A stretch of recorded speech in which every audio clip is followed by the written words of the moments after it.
And of course, the captains are in the middle of the grounds. Wangaratta Rovers have got Lockie O'Brien and Mitch Del Bosco for the tricolours. The toss has been won, Sky. Yeah, Wangaratta Rovers have won the toss and they've decided to go to the netball end of the ground to start. Very, very good. I will just report while I've got you boys, I managed to run into Riley Sharp while I was down here, and he's got some back tightness, so that's why they're choosing to rest him this week. Well, that's why she's the best, mate. That's why she's the Back best. tightness. Sky Back tightness. He's tall boy, you know, he's bending down in a wet weather game of footy, that can't be good for you. No, it's a small person's game today, that's for sure. That's where David Wink would absolutely carve up today, mate. Well, I don't know about that, Bobby. Who are we looking at today, mate, in regards to the 40 Winks stat sheet? So the Wang Rovers will look at the superstar coach, Sammy Murray. He had 9 disposals last week for Sam Murray. I reckon that's the first time. I would have to go and fact check this, but I don't reckon Sam Murray would have had under 20.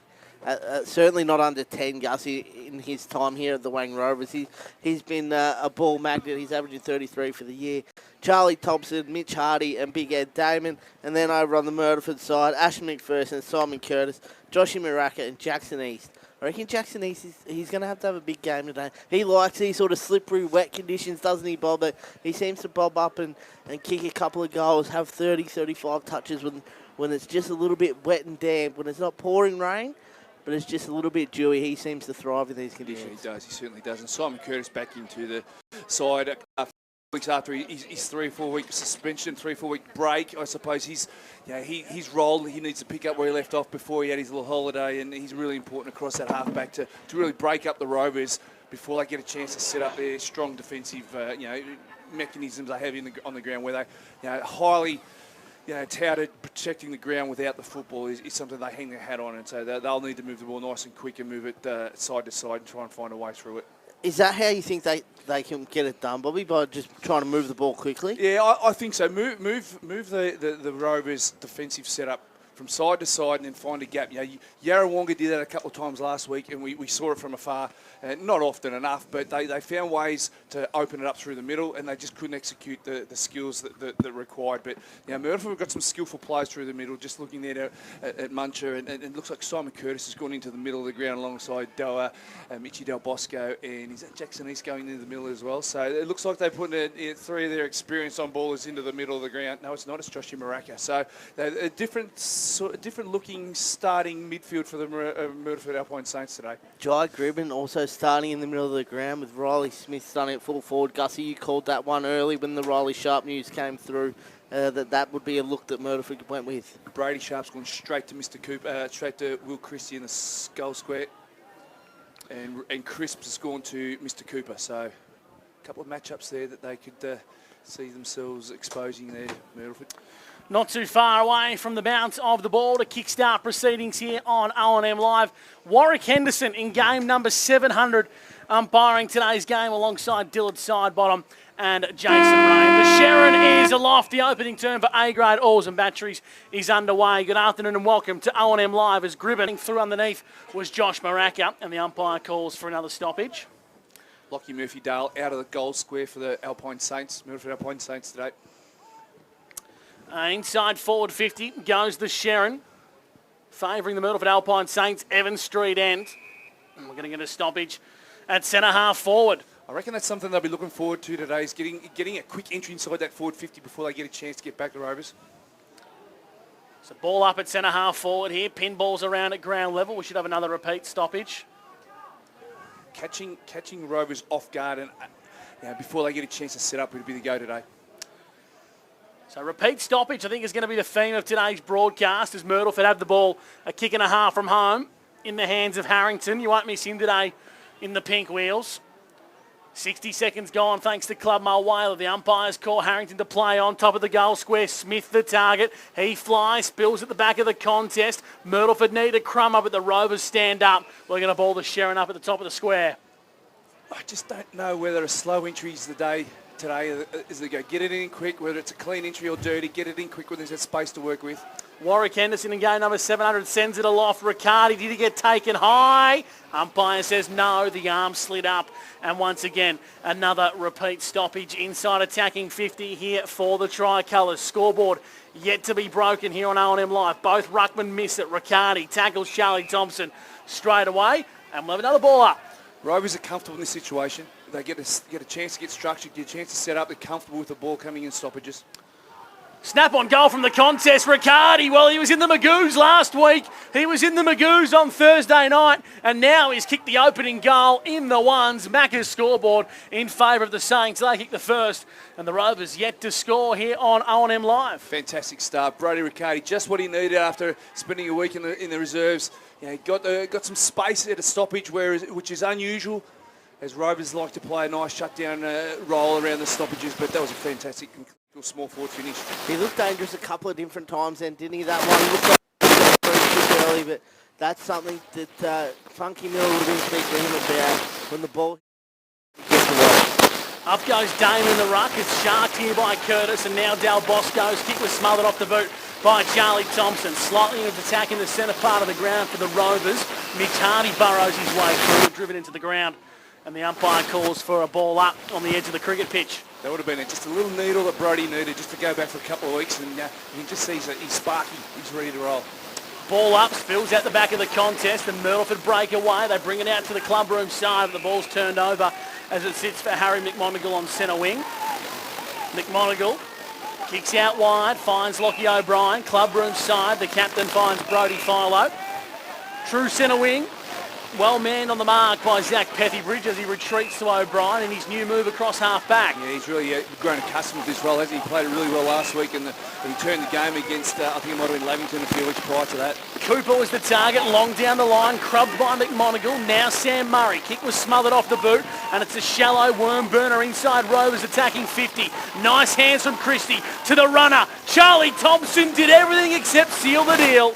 He missed to the left-hand side for a minor score. It was a brilliant build-up from the Rovers. It was a great pick-up here by big Mr. Christie, Will Christie, and the dish off to Charlie Thompson, who's always in the right spot at the right time. Finish eluded him. He's got some fresh wheels after a week off last week. Will Christie's a freak, isn't he? Yeah, he's a unicorn, isn't he? So chipping ball finds Zach Pethybridge at centre-half back. Pethybridge on the left, in the middle of the ground, 3 Rovers to beat. Not the best kick. Busting off the back of the contest was Miotto. Fed it out to Maraca. Maraca stands tall, switches the ball out wide, and the Myrtleford Alpine Saints clear a defensive line to find Del Bosco, who goes out to the showground side. Yeah, that's quickly moving the ball laterally is the way to go, but they need to be pinpoint through the middle of the ground. Ed Damon's just cutting things off left, right and centre at the moment. We'll head down to Sky Burgess shortly on O&M Live. Thanks to Avis Wangaratta, who is at ground level. Sky, what's happening down there at ground level? There's a real sense of calm down here. You can tell both teams are just trying to get their gameplay in plan. There's no morning rotations. Everyone's just settling into the game. 4.5, almost 5 minutes gone for Club Mulwala. The tackle count is through the roof. David Wink on the 40 winks. It is, Angus. Sam Murray had a couple of touches early. Lockie O'Brien as well. I've added to the 25%. One straight to one behind. The Saints lead the Rovers on O&M Live. First versus third at the WJ Finlay Oval. Del Bosco tries to work his way around the telephone booth. His kick was smothered off the boot. Murray sandwiched by the Myrtleford Alpine Saints. He's got a high free kick in doing so. Yeah, just got Muzz just slipped up off the shoulder, and yeah, looks like he's sucking him in, the big fella. He had a rough week at the office last week. I think he's pretty keen to turn things around. He's got some tape on his knee that the Sky brought up in the call last week, so we just keep an eye on that. He looks like he might have a little bit of a tweak there in the knee, so we'll keep an eye on that as the day progresses. Short ball to Brodie Philo. Now coming through the corridors, O'Brien finds McCarthy. He runs into a brick wall. Big crunching tackle from Ferguson. Yeah. And he's a free kick in doing so. Bob Jackson for Wangaratta Pump Shop. Just a little bit over-aggressive in that tackle, and Rooster looks like he's a little bit... his boost has fallen off, but yeah, he was outstanding last week, Rooster McCarthy, wasn't he? He was fantastic. He had an opportunity to play a lot more minutes in the midfield, and he really shone in his line-up across half forward today, and no doubt he'll get some opportunities through the middle as well after what he did last week. So he's just got to fix his boot up here in the centre of the ground. He's probably just inside the centre square here at WJ Finlay Oval, so there's a bit of a delay at the moment. What's your best on the 40 winks then, David? 40 winks, 2 free kicks to the Wang Rovers already. Gussie, Myrtleford Saints have won the 2 centre clearances, and both sides have gone inside 52 times. So McCarthy called to play on now for the Rovers. A mongrel punt inside 50, sliding in, taking a strong mark. Myrtleford survive a scare as McPherson slides in here for the Tricolours. And they got the ball deep in defensive 50. Called to play on. Spots a pass, but it was a bit too hot. Out the back now, Catapan. Back in the Rovers side. Feeds it back to Lewis. 65 from home. Sets sail looking for Cooper and finds him sliding in. It wasn't the best kick off Justin Lewis's boot, but my goodness, it was effective. Cooper has marked 45 metres from goal. If you're going to pick this Wangaratta Rovers defensive setup apart, you've got to be methodical. You've got to be spot on. You can't make a mistake.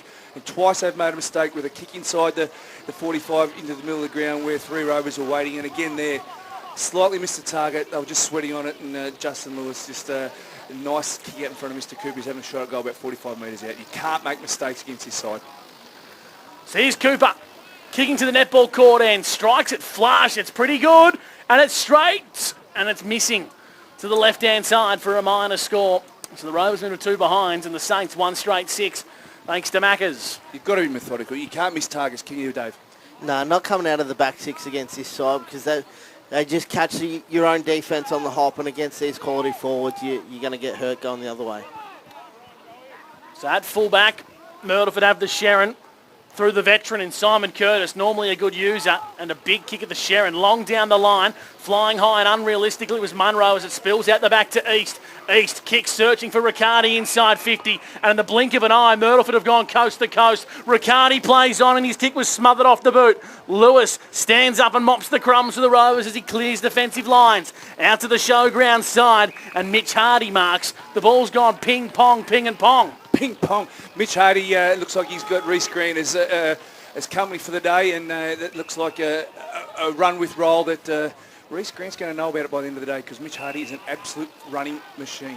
Just on the 9 minutes gone here on O&M Live, thanks to Club Mulwala, and I would say the standard's been good for what was meant to be a wet weather day. Certainly. Just going back a little bit, Brody Riccardi had the fast break happening, and Lockie Murphy-Dale had 10 metres on his opponent. Just had to get it across over the mark, and he was away into an open goal. The Rovers penetrate the corridor, and Pethybridge stands up. It bounced over Munro's head. Lewis went for a soccer out of midair. Lewis, go, go, go.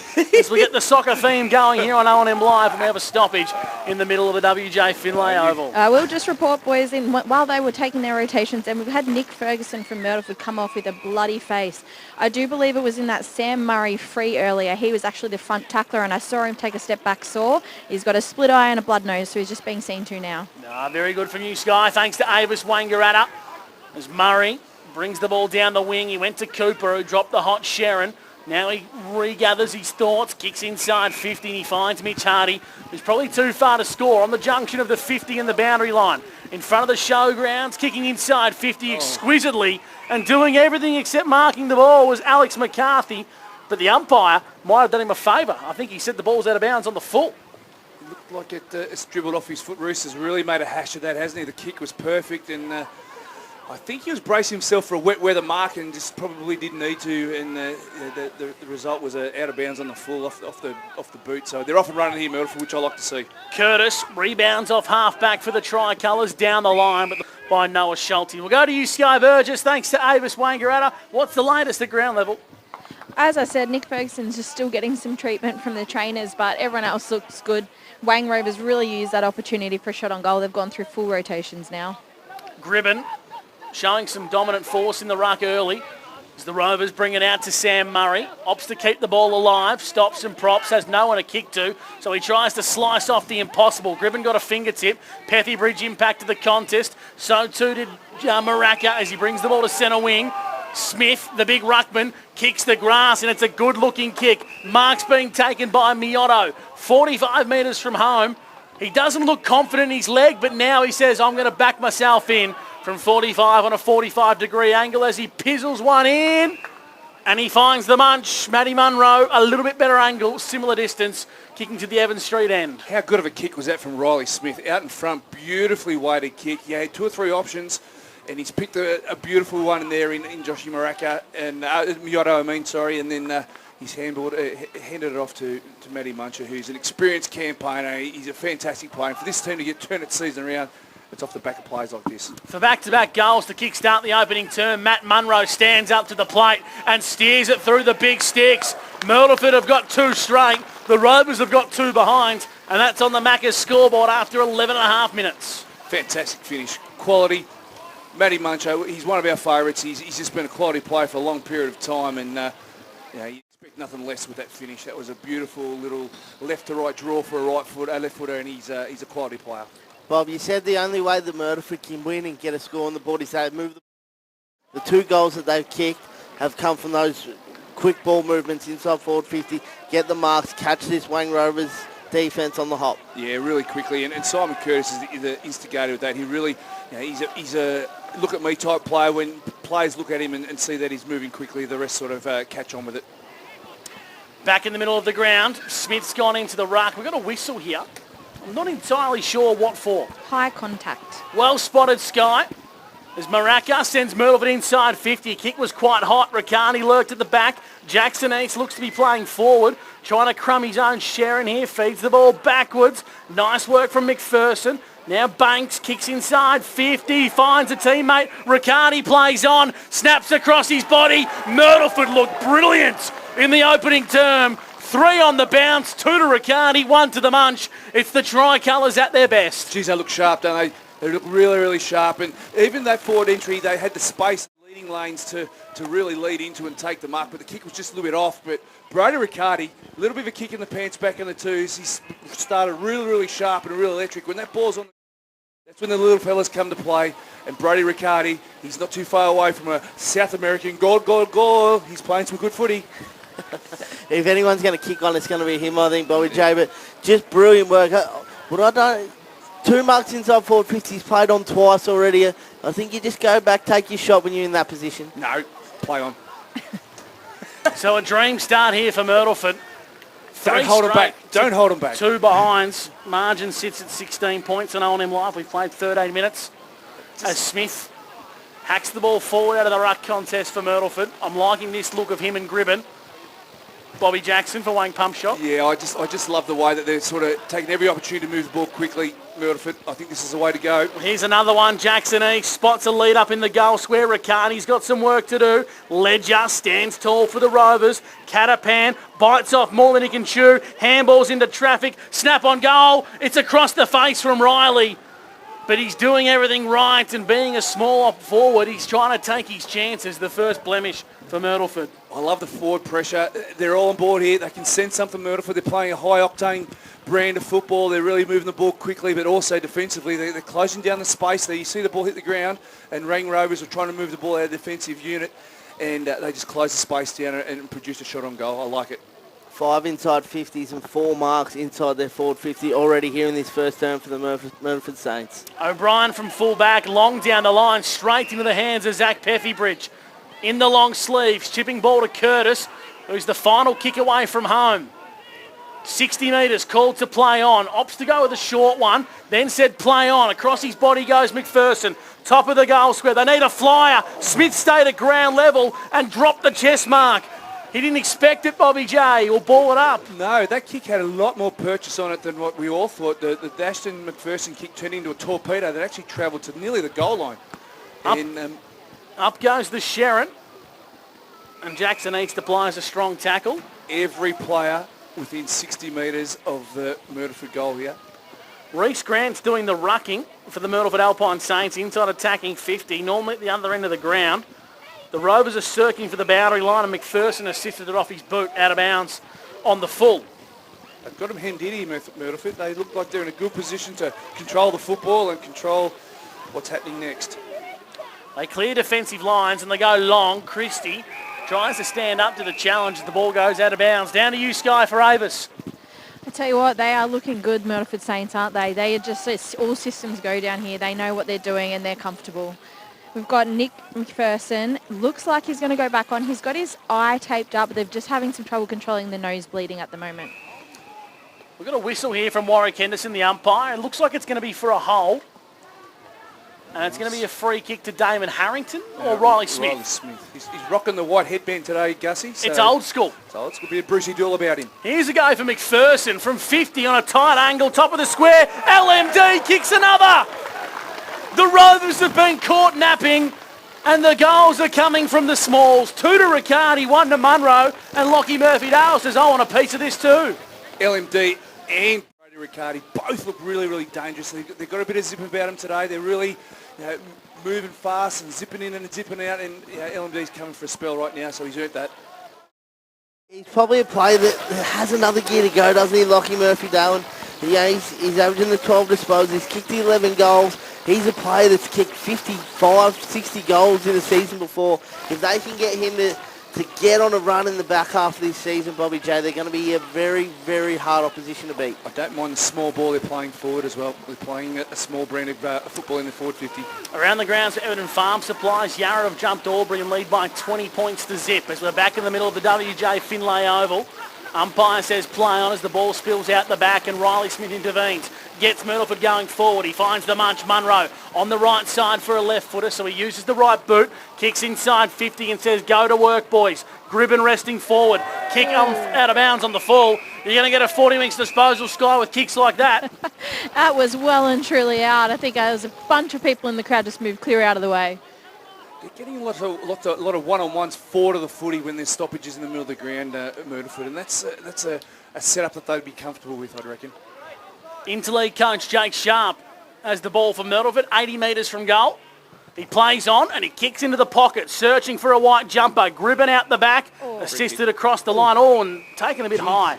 Talk us through that, Bobby J, for Wayne Greta Pump Shop. I didn't see the secondary one, but the initial free kick was a shove in the back in the marking contest. I didn't see what happened. Yeah, Murphy Dale just took a rover a little bit high in Harry McMonigal. It wasn't spiteful, but it was late. It's a 50-metre penalty for the secondary one, I think, there, Gus, by the looks of it. So in the middle of the ground, called to play on is Christie. He gave it to Murray, had the ice skates on, and now he retreats wide and he finds Lewis. Lewis, little chipping ball, finds the intended target in O'Brien, who's racking up the 40 winks. Long down the line. Wilson marks on the chest. Called to play on. Kicks to the hot spot, but Nathan Cooper wasn't expecting the ball, so now he's on his bike. Sharp uses his fist, clears defensive lines. It comes back into the Rooster, and McCarthy marks 25 metres out, straight in front. Just calm under pressure, weren't they, there? And a little punch there from Sharp that he'd like to have that time over again and turn the footy over inside 50. And you're playing with fire when that sort of happens against the side. And Rooster, he's Johnny on the spot. He's probably the best at the business of being in the right spot at the right time. To say the Rovers need this is an understatement. McCarthy stands up and steers their first through after 19 minutes. Here on O&M Live, the margin's back to 19 points, thanks to our good friends at Macca's. Yeah, Alex McCarthy, that one was, as soon as he had that ball in his hands, he was always going to put that one through. The Rovers needed it. They get one back, but they've been jumped, Bobby. They certainly have, and they've been in this situation so many times before. They don't just take a deep breath. They get the right people in the right places. They get the ball in the right hands, and then they work their way through it. And McCarthy's one of their rocks. He's a guy that's consistent no matter what the situation is, and for him to kick that goal there is no surprise to anybody. In the middle of the ground, Myrtleford going to win the clearance. Maraka with a high up and under. Mark has been taken here by Jai Gribben. Gribben is called to play on now. And Myrtleford kick inside forward 50 by Banks. High up and under. Big fist at the back of the contest from Brodie Paul. And it's out of bounds for a boundary throw-in. They haven't been too bad in this sort of situation today, Myrtleford, with the set plays and the set pieces. So they'll be comfortable here with what's presented. We'll just see the running off the ball. Brodie Riccardi, LMD, they'll be dangerous in these sort of situations. Boundary throw-in comes back into play. Deep into attack for Myrtleford. Catapan lurks and tries to clear lines. Kick was smothered off the boot. We've got a whistle here as Mitch Hardy claims the Sharon for the Rovers in defensive 50. 21 minutes gone here on the Club Mulwala time clock as Hardy brings the ball back inboard and he finds a teammate in Justin Lewis, who retreats to the goal square as we get a 40 winks from David. What's your best? Lockie O'Brien, he's had 6 disposals. Sam Murray leading the way with 7 already in this first term. Ashton McPherson, Simon Curtis, Josh Maraka and Jackson East all with 4 on the 40 wing stat sheet. There's 8 for Sam Murray as he chisels one to Brodie Philo, and they look to be playing a methodical brand here as we enter red time in the first. I think they're just trying to get things back onto their own terms and slow the game and take the sting out of the game. Piece by piece, they'll work themselves back into the game as they've done in the past when they've been jumped. We've seen previously, Lavington got the jump on them early in the season and they just worked their way back into it bit by bit. Just getting the structures in place and understanding where they should be, where they shouldn't be. And time and time again, Sam Murray speaks about just being slightly off with structures and setups, and they'll tinker with that on the run. Brady Sharp has absolutely taken himself out in that contest, boys. He's very, very slow to grab up, grabbing at his hip, and the trainers are running over to him. Watch this space. The Skybirds reports for Avis Wangaratta. Another stoppage here in the middle of the ground. Jeez, he's second-hand, is this guy? He's running like his back's been shortened. One twin's got a sore back. We don't need another twin with a sore back. Around the grounds, Everton Farm Supplies. Bulldogs 26, Magpies 25 in a shootout on 1494 2AY as Myrtleford get a free kick for high here. It's going to go to Miotto. It's against Charlie Thompson. And Bobby J wants him to kick quickly, and the handball was poor. Simon Curtis, turnover.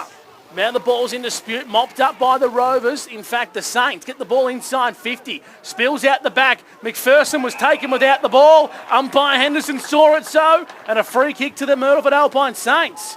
Yeah, the ball should have been there probably 15 seconds earlier, Gus. As you pointed out, I was pointing to the fat pocket, as you call it. I suppose you can call it. There was two Myrtleford Saints that had the break on their opponents, and they would have had the shot on goal probably 3-4 metres closer to goal. But what's worked out is all good. The footy gods have been smiling on Myrtleford, as they would have had the shot from goal here about 10-15 seconds ago. So it's all well. So here's McPherson, looking to kick Myrtleford died, but he steered it through. And he gives the tricolours a bit of love and a bit of affection as he grabs the jumper. Myrtleford kick their 5th, and they move to 31, the Rovers 8. They're going inside 50 forward 50 efficiently, Gussie. 10 inside forward 50s. They've kicked 5 goals. The Myrtleford Saints have really come to play and look like they're making redemption probably for the last 2 weeks. That was Racker who snuck forward and took that mark. I can see where the mistake is. They're very, very similar. Apologies. No, they're very, very similar in build. Ashton McPherson and Joshua Mareka look enormously similar, and you didn't have your Bushnells on, mate, so I'm looking after you there, brother. Trying to sort out our audio technical difficulties as well. Of course, if you are on the stream, we will get those rectified at quarter time, so apologies. Back in the middle of the ground as the ball comes out towards the wing. The umpire blows his whistle. Jason Ray will ball the footy up. Is it just a little bit of niggle, isn't there, Winky? There is. Noticing that around the ground, a few spot flies starting to... Catapan tackled quickly, and the umpire a fair way off the ball is pinged holding the ball, Bobby J. Yeah, incorrect disposal. I just feel as though that's out of Cash Catapan's hand there, just dropped it. Wasn't the correct disposal, so the right decision's been made. The big fella's been good. Gribby. Down the line, and opting for the big double fister was Charles Ledger, out of bounds for a boundary throw-in. It's always interesting, the double fister, isn't it? You can get 2 fists to it, Bobby. You open the hands up. You're starting to sound like my old man. Well, great minds think alike. Brilliant boundary throw-in. That's sensational. Back into play, almost too good. It spills out the back of the contest. Gribben in pursuit. Murray handballs to grass. Finds a runner and a run-down tackle. Yeah. Beautiful work from the Munch. And McCarthy looks a little bit ginger as Munch sets out to Riccardi. Couldn't quite get there and reel it in. Brodie Paul off the boot, and the ball's gone out of bounds in doing so. There's the run-down tackle from the Munch. Sensational run-down tackle, and to see any more experienced campaigners do that from behind. He's a leader of men without too many actions, but that was a fantastic action there. He ran down, and the only thing disappointed Munch was his entry inside 50. Sky, Brady Sharp's doing some run-throughs down on the bench. Doesn't look like it's going overly well. He did get some cream rubbed into the lower right side of his back, so I think it's a sore one, but nothing serious to worry about. Inside 50, Riccardi was the target, top of the goal square, and that's where he gets it. Brodie Riccardi, free kick. No. Oh, Bobby J won't go to pump shop. He might have been holding onto a bit of jersey. That was forward craft at its best. Brodie Riccardi, that was outstanding. Yeah, I don't know, scratching my head, my bald head. Long down the line, the ball's going to come back in fairly quickly from Myrtleford. It's at the top of the goal square. They need someone to stand up. It's the Munch, top of the goal square. Riccardi snaps again. Until 2 hours ago. 2 hours ago, and now he's kicked 2 goals too. You were filling the lungs up there, Gus. I could just feel the emotion coming out. There was a goal coming out. I could just feel it. Riccardi's on it. He's on a tear early. He's dead set on a tear. And Muncher, he's caused all sorts of headaches in that forward 50. So the ball's at full back here for the Rovers. They're getting peppered. 32 plays 8. Of course, we have seen the Rovers in these situations before. They will respond. We know it's in their DNA. Poor kick in from full back. Ball's in dispute. As it exits D50, Pethybridge flew high and made a contest. Taking the football at the highest point was Hardy. Now the Rovers go long down the showground side wing. Cooper had Crisp hot on his heels. Spills out the back. Foot race is on now. Sliding in was Sharp. Left the football behind. Now it's Thompson over the top. Finds a runner and the Rovers are away. Losing his footing at the crucial moment was Pethybridge. We didn't have to impact the play.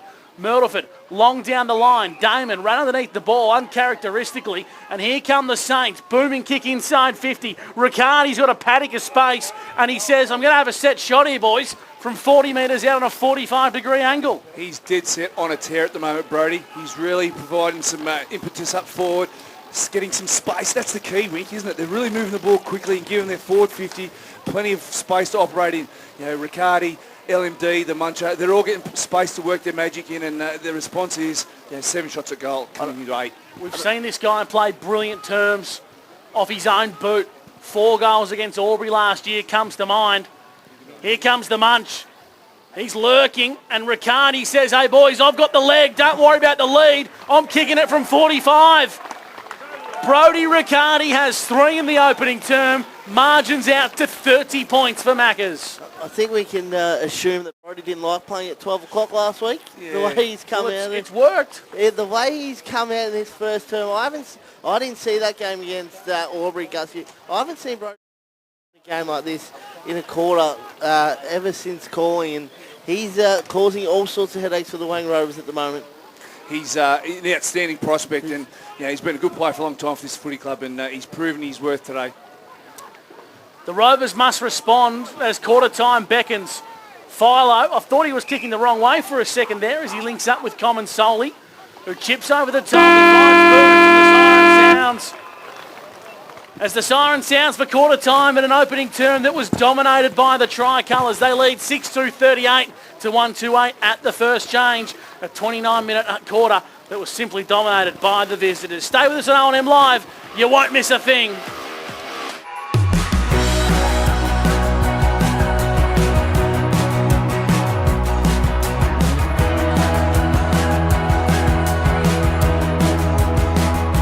SS&A, this is your place. All right. I love you. Have a good shift. The all-new Nissan Navara, built for the grid shift.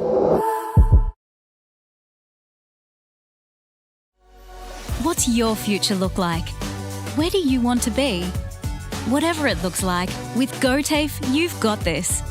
Get real skills for real jobs and careers right now. Search GoTAFE today. The Ovens and Murray Football League is proudly sponsored by Opal. Thinking packaging? Discover Opal.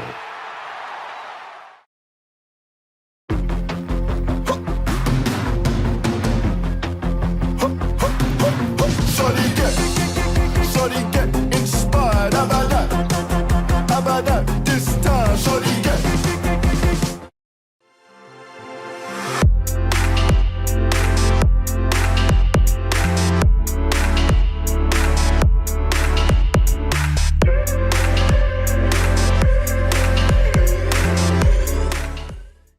Explore where your new home begins. Discover our designs. Discover local land. Discover what's possible. Visit Sundancer Homes' new sales centre and showroom at 482 Kiowa Street, Albury.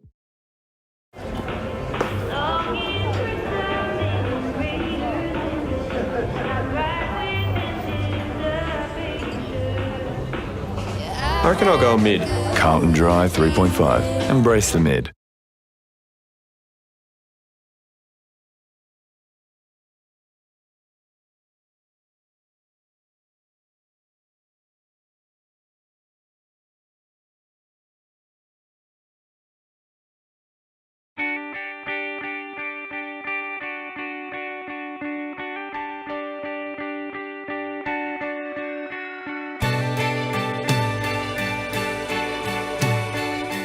No one celebrates life like you do. At Tobin Brothers Funerals, we're here to help you celebrate the life of your loved one, your own special way. Tobin Brothers Funerals, celebrating lives.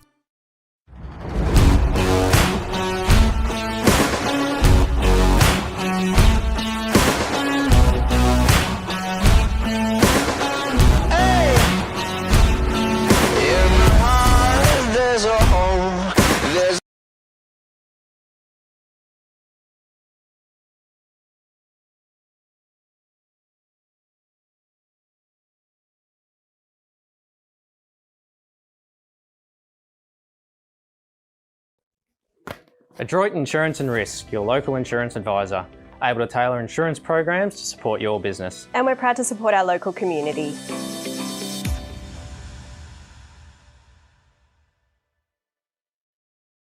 This goes out to all the athletes, the fitness buffs, and the huff and puffs. On your marks, get set. Find your perfect fit at the Athlete's Foot.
And then for Myrtleford Saints, there's two guys that stood out. We spoke about them throughout the quarter. Brodie Riccardi, 3 goals. Matty Munro as well. Those two look so dangerous inside forward 50 and getting the ball inside the forward half for the Myrtleford Saints. Bobby J, talk us through the opening term. Yeah, we spoke about the style of play that Myrtleford have come with today. They're controlling the stoppages and they're really getting their one-on-ones forward of those stoppages, particularly when the stoppages are in the centre of the ground. And it's working in their favour. The space that they're able to have in that forward 50, and they're playing a little bit of small ball inside their forward 50, which is great to see, and it's working for them at the moment. But as we know, Wangaratta Rovers are great at adjusting on the run. They would have made adjustments at quarter time while trying to do it throughout the game, as we've heard Sam Murray talk about in the past. So it'll be interesting to see how Rovers adapt and make changes in regards to what they've seen in this first quarter, but I'd like to see Myrtleford continue to move that ball forward and methodically move it through the defensive setups. What was the message at quarter time, Sky? It was a very calm and collected Sam Murray. Like you said, he just analysed, changed a few things around. He really just wants them to reduce their possession losses. Like when they've got it, hang on to it. He's brought attention to the half forwards of Myrtleford just coming up and getting involved. So he just wants his players to be aware of that and fight for the ball. Really got them up and going. I tell you what, that's one almighty siren, Bobby J. It gets us every time. We're back underway for the second term here on O&M Live. It's a high up and under from Myrtleford to kickstart the term. Big contest forms and a good mark taken out in front. The mark has been paid to Harry McMonigal, who plays on. Out wide, Catapan back in the side. What a difference he's going to make to this Rovers outfit today as they bring the ball back in the middle of the ground, searching for Lewis, who's become one of your favourites, Bobby J. Yeah, he's rock solid down the back. Him along with Flynn Gardner, the two best small defenders in the competition, and he's really controlling things at the moment here today as well. The Rovers have the ball at half forward. Catapan onto Murray. Murray inside 50, searching lead. And a good mark taken out in front by Stewie Booth, who's back in the side. They've responded quickly, haven't they? They've really moved the ball sharply. You can tell that they had a readjustment at quarter time, and the ball movement's one thing that stood out already, and then we're only 2 minutes into the second quarter. Stewie Booth, 8 games this year, averaging a goal a game. He's someone that just does the little things that don't go unnoticed internally, but externally probably not as lauded as he would be inside the 4 walls at Wang Rovers, Bobby. Here's Booth, kicking to the Evans Street end from 40 metres, strikes it nicely, and he's put it to the left-hand side for a minor score. So scoreboard moves to 1-3, playing 6-2 on O&M Live. Stewie just coming out of the goal square there, quick sharp lead. Instead of going to the 2 tall targets in Cooper and Chrissy, they found another avenue. In the middle of the ground, the ball's going to come back inside 50 quickly for the Rovers. Murray from a standing start, pops it up to the top of the square and assisted through by Simon Curtis. In fact, he might have marked that one out in front. So no score here on O&M Live. Scoreboard currently leads 139 to 6-2 38 in favour of Myrtleford. C&V Truck and Bus scoreboard. As Myrtleford have the ball tie up in defensive 50. Dangerous kick to Curtis. Works out okay. Now he's called to play on. Goes down the showground side. Finds a teammate in Crisp, who's playing in defence today. Was Winky's fans give him a bit of a salute, or was that a one-finger salute, David? Probably both. Here's Munro, kicked the goal in the opening term and looks strong. Down the line, coming off his line and impacting was O'Brien. The Rovers swarm in numbers and Murray's racking up the 40 winks as he kicks inside 50, searching for Will Christie. Had his arms chopped, but the umpires put the whistle away. Been a well-officiated game so far as Harrington lurks towards the boundary line, tackled, but got rid of the ball in the nick of time. Brady Sharp's back on the ground, finds Curtis. Now Josh Maraka back onto Curtis, and Curtis hugs the boundary line with Riccardi in space. Has East for company. Handballs to the Morris medalist, who centres the ball to the big ruckman, Riley Smith. What a brilliant transition play from the Myrtleford Alpine Saints, coast to coast, and the big ruckman's 40 from home directly in front. Just super hard running from behind the footy. We had best seats in the house in regards to that. You saw Jackson East, Simon Curtis, all the experienced campaigners really working hard to get in front of the Rovers defensive unit that was a little bit slack getting back into their positions, and there's so much space on the backside of the contest for big Riley Smith to lead into and take a mark. No, he can kick goals, the big fella. And he didn't like that one straight away. You heard the grunts of the effects, mate. It's a minor score. 6-3-39 to 139. We've seen this happen with the Lavington game. If you don't take your chances against the Rovers early, they will come back to haunt you. That's exactly right. That's dead set in front, 30 metres out. Riley Smith's a really reliable goal, shot on goal, and that may be, and hopefully it isn't, but that may be a rude miss. But isn't that a universal? Is that Australian or is that universal? When you do something wrong. Normally it comes with a second syllable that rhymes with truck afterwards. And speaking of truck, that's what Myrtleford will say after that kick, as Del Bosco makes it look better than what it was. Smith will have another crack. It's a mark of the day here on O&M Live, thanks to Mawson's Concrete. And Riley Smith is making the wet Sharon look dry. That was a super strong mark, wasn't it? He was out of position. The defender was in front. He had no right to get a good purchase out of it, but gee whiz, he's a strong marker, and he's already taken a couple early in the second quarter, and he'll be looking to reverse the result of his last shot on goal. He's a quality player, this guy, and hence being the number one ruckman in the team of the year. I've got a question for you, boys. Is he a better forward or ruckman? Well, this kick will tell a lot about it, David. Here's Riley Smith, one behind already. Can he square the ledger? Stands up to the plate, and he says, maybe I'm a forward, Winky. Myrtleford get their 7th, 45 plays 9 on the C&B truck and bus scoreboard. A dream start for the Myrtleford Alpine Saints. Yeah, it is, and they're looking dangerous every time they move forward. They're running in waves. The right players are getting the right ball in the right spots, and it's given their big targets an opportunity. That was an uncharacteristic turnover from Rovers coming outside. They need to sharpen up, Winky. They're not giving the Wayne Rovers defence time to set up the way they want to set up. They're moving the ball quickly, they're moving it by hand, and then they're getting that open target inside forward 50 and hitting it perfectly. Around the grounds, Everton Farm Supplies, the Raiders hit the lead, 2-8-20 to 3-1-19 over Lavington. Game on. Around the grounds, we've got a push in the back free kick. It's going to come back for Myrtleford. In fact, it should be downfield. That it is. No, it's coming back. So not entirely sure how or why that's played out that way, but in the end, it's going to be a free kick to Josh Maraka, who wants to give it to the runner, and that's Sharp, and he kicks inside 50, or just a shallow entry. Leading up and taking a strong mark is Jackson East, the Morris medalist. And normally a barometer for Myrtleford as he kicks inside 50, and the mark's been taken by Miotto, tied up in the pocket.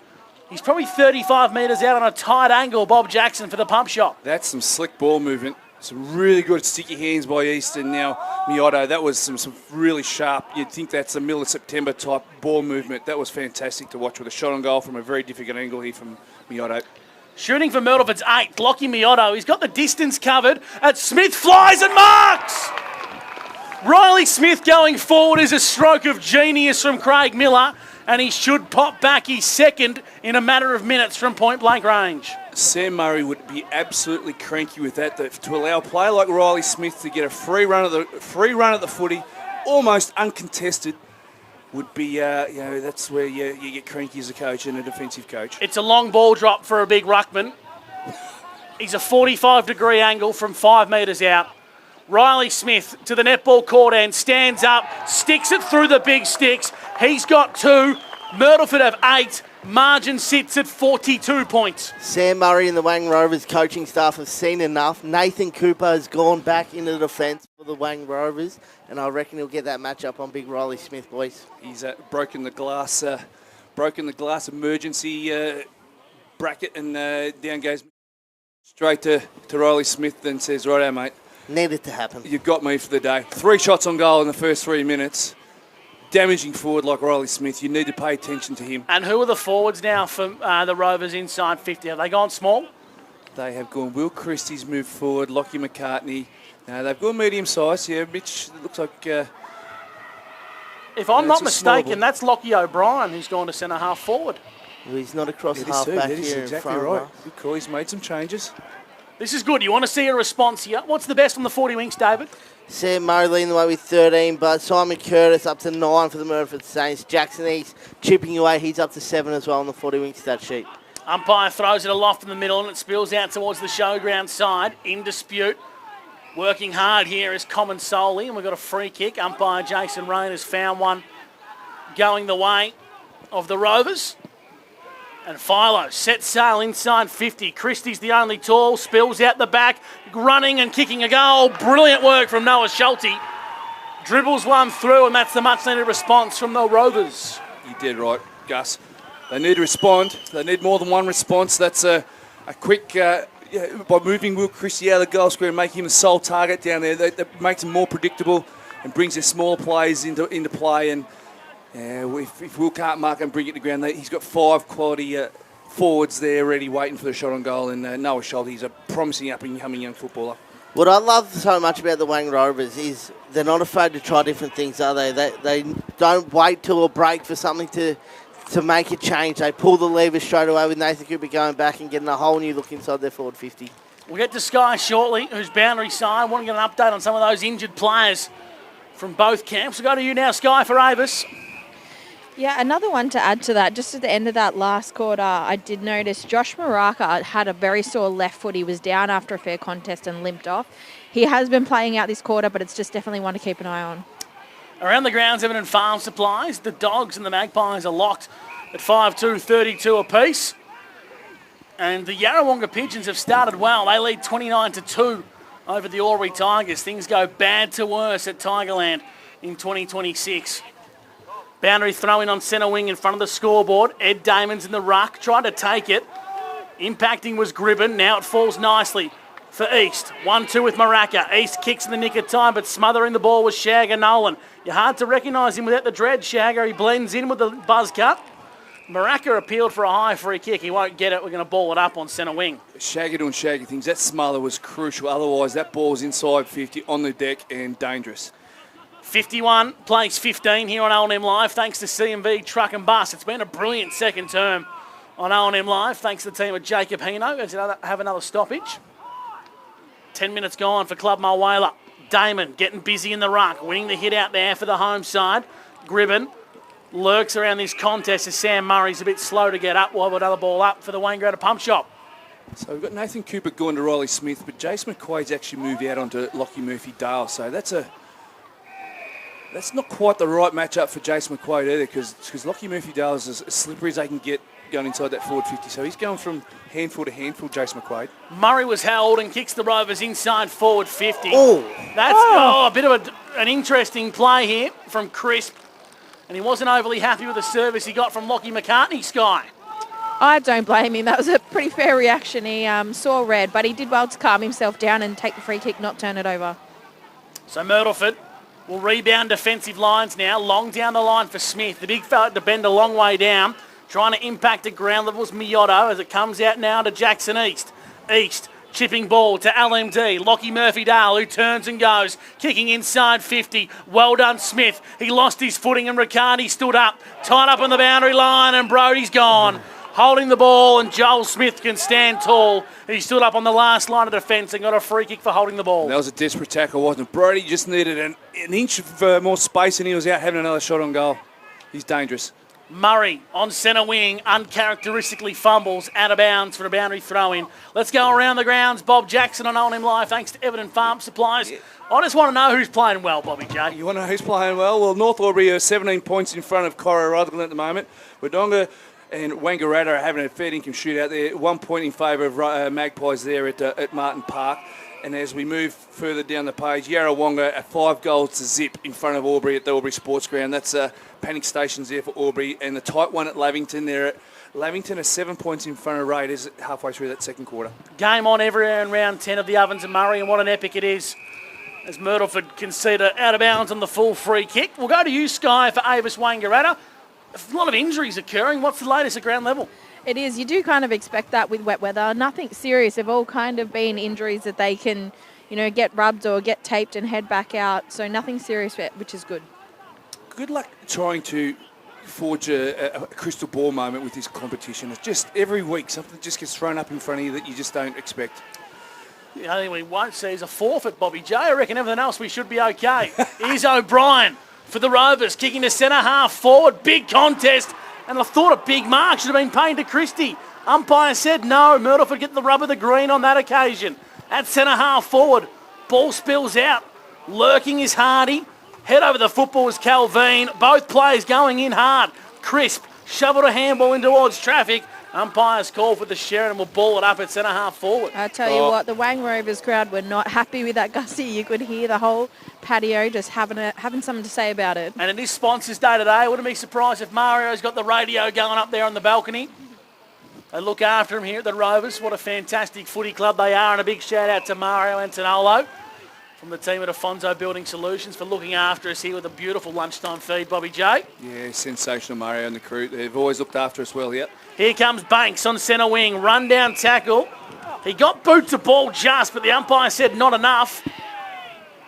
And why does he have the footy? Oh, because he's giving it back. Yeah, that should have been 50. By the letter of the law, Gus, should have been 50.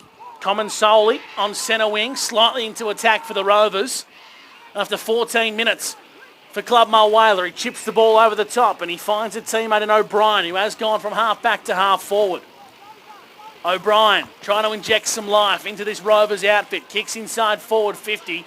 Contest forms and it spills out the back for a boundary throw in. Here on OMFNL Live, we played 14 minutes in the second term for Jacob Hino. The Myrtleford Alpine Saints 51 to the Rovers 15.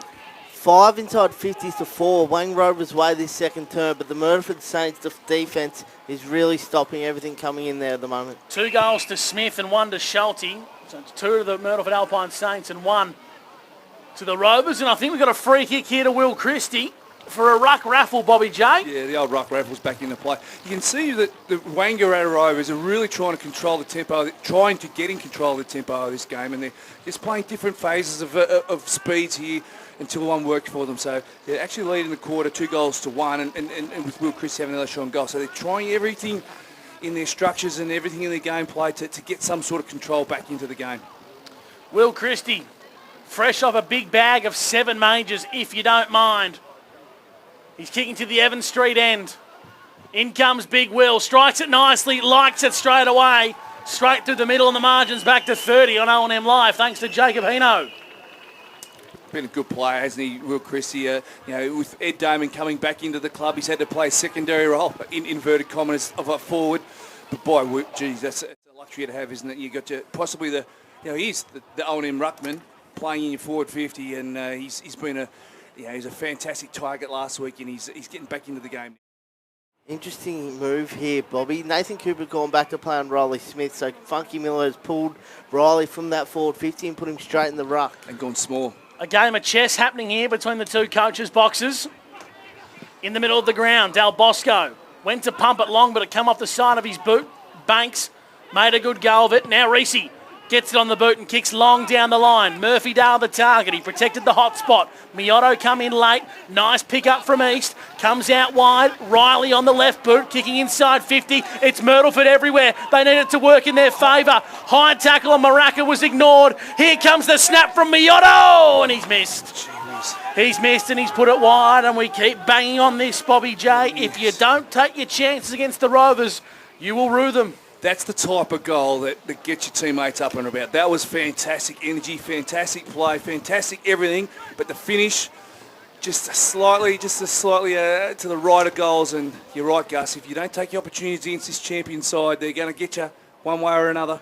52 plays 21. Myrtleford lead the Rovers on 102.1 Edge FM and Snap Print Solutions O&M TV. Turnover from Murray, uncharacteristically into the hands of Damon Harrington for Myrtleford on centre wing in front of the C&V truck and bus scoreboard, which is in favour of the visitors. His kick in towards the fence was poor, picked up on the half volley. They survive a scare, and it comes back to Curtis. Curtis with a chiseler. Finds the intended target. It's Del Bosco, gives it back to Curtis, the runner. Curtis runs into a Rovers brick wall but stands up tall. Kicks inside, forward 50 for Myrtleford. Back of the contest, Lewis lurks. Handball back to Smith. Smith the Cooper who's gone into defence. The Rovers via Hardy pump it as far as they can. Curtis went back courageously and he can rebound quickly. He needs to open the fat side of the ground. Umpire stood in the way. Pethybridge kicks inside 50. Flying was McPherson. He brought it front and centre. The Rovers are up against it. Breaking away McPherson. Handballing over the top. Tries to find Jackson East. Right side for a lefty. Top of the goal square and touch through. Another chance goes a-begging. It was a tough one, but it's a minor score. 53 plays 21. The question I want to ask Bobby J, if I won't go to Pump Shop, Jackson East is playing purely as a forward today. I have not seen him at one centre bounce. No, you might be right there, mate. He's definitely forward of the footy, and geez, Myrtleford are centimetres away from breaking this game open. But in saying that, Rovers are centimetres away from hanging in there as well. Here they go again. Banks inside 50 and uncontested was Smith. The kick just lacked vision. I tell you what's happened. This small ball approach has found Jace McQuaid on the bench out of a rotation in that back 50. All of a sudden, we've seen one of the premier backmen fall by the wayside. He's actually sitting on the pine here. We've got Nathan Cooper playing on a man that's probably a foot and a half shorter, and same as Charlie Ledger. The matchups that Funky Miller is pulling from the coach's box is masterful at the moment, and Rovers are looking around not sure what to do. Did you see the free kick, David, on centre wing? I did. It was a push in the back. Going the way of Myrtleford here on centre wing. Sky, what's the feeling at ground level? I tell you what, I'm sitting quite next to the Myrtleford bench and their energy is brilliant. They're matching what's on field. They're up and about. Their pressure is brilliant. You can tell they want this game. The Rovers have the ball across half back. Hardy, run down tackle, but his core strength was good. Myrtleford rebound now and they kick inside 50. Murphydale on the second bright, bought it front and square. Spills out the back. Myrtleford are lurking and the Rovers stand up. The big ruckman, Ed Damon, pumps it long, hits the teammate. It's O'Brien, rather fortuitously. And now it falls the way of Sam Murray, who breaks away on centre wing. Long down the line. They look to be out here with Wilson. Pethybridge got lured into the candy shop. Wilson sets sail towards Big Will Christie, who marks on the goal line. Plays on and kicks the goal. That's the Rovers we've come to know. They go coast to coast and kick back-to-back goals via Will Christie. And it's that movement, isn't it, Gussie? That quick ball movement. The Rovers have gone bang, bang, bang on the fat side of the ground. He gets a one-on-one, and he's very hard to stop. Zach Pethybridge got beaten in that one-up on the forward flank, but then Will Christie too strong. I think Will Christie's really switched on to something. I've noticed those last couple of plays, he is dragging Brady upfield and using his speed over him to get back and create that bit of space. He's really trying to outrun him at the moment. The chess game inside Myrtleford's forward 50 is great to watch. The mismatches left, right and centre within the play is good to watch. What are you putting at, Dave? Gus McLeod, have you ever seen Jace McQuaid go to full forward? No. Well, you have now. My goodness, Bobby J, you called it. McPherson, gang tackle. Warwick Henderson's paid holding the ball. Yeah, had his prior opportunity. He tried to fend off.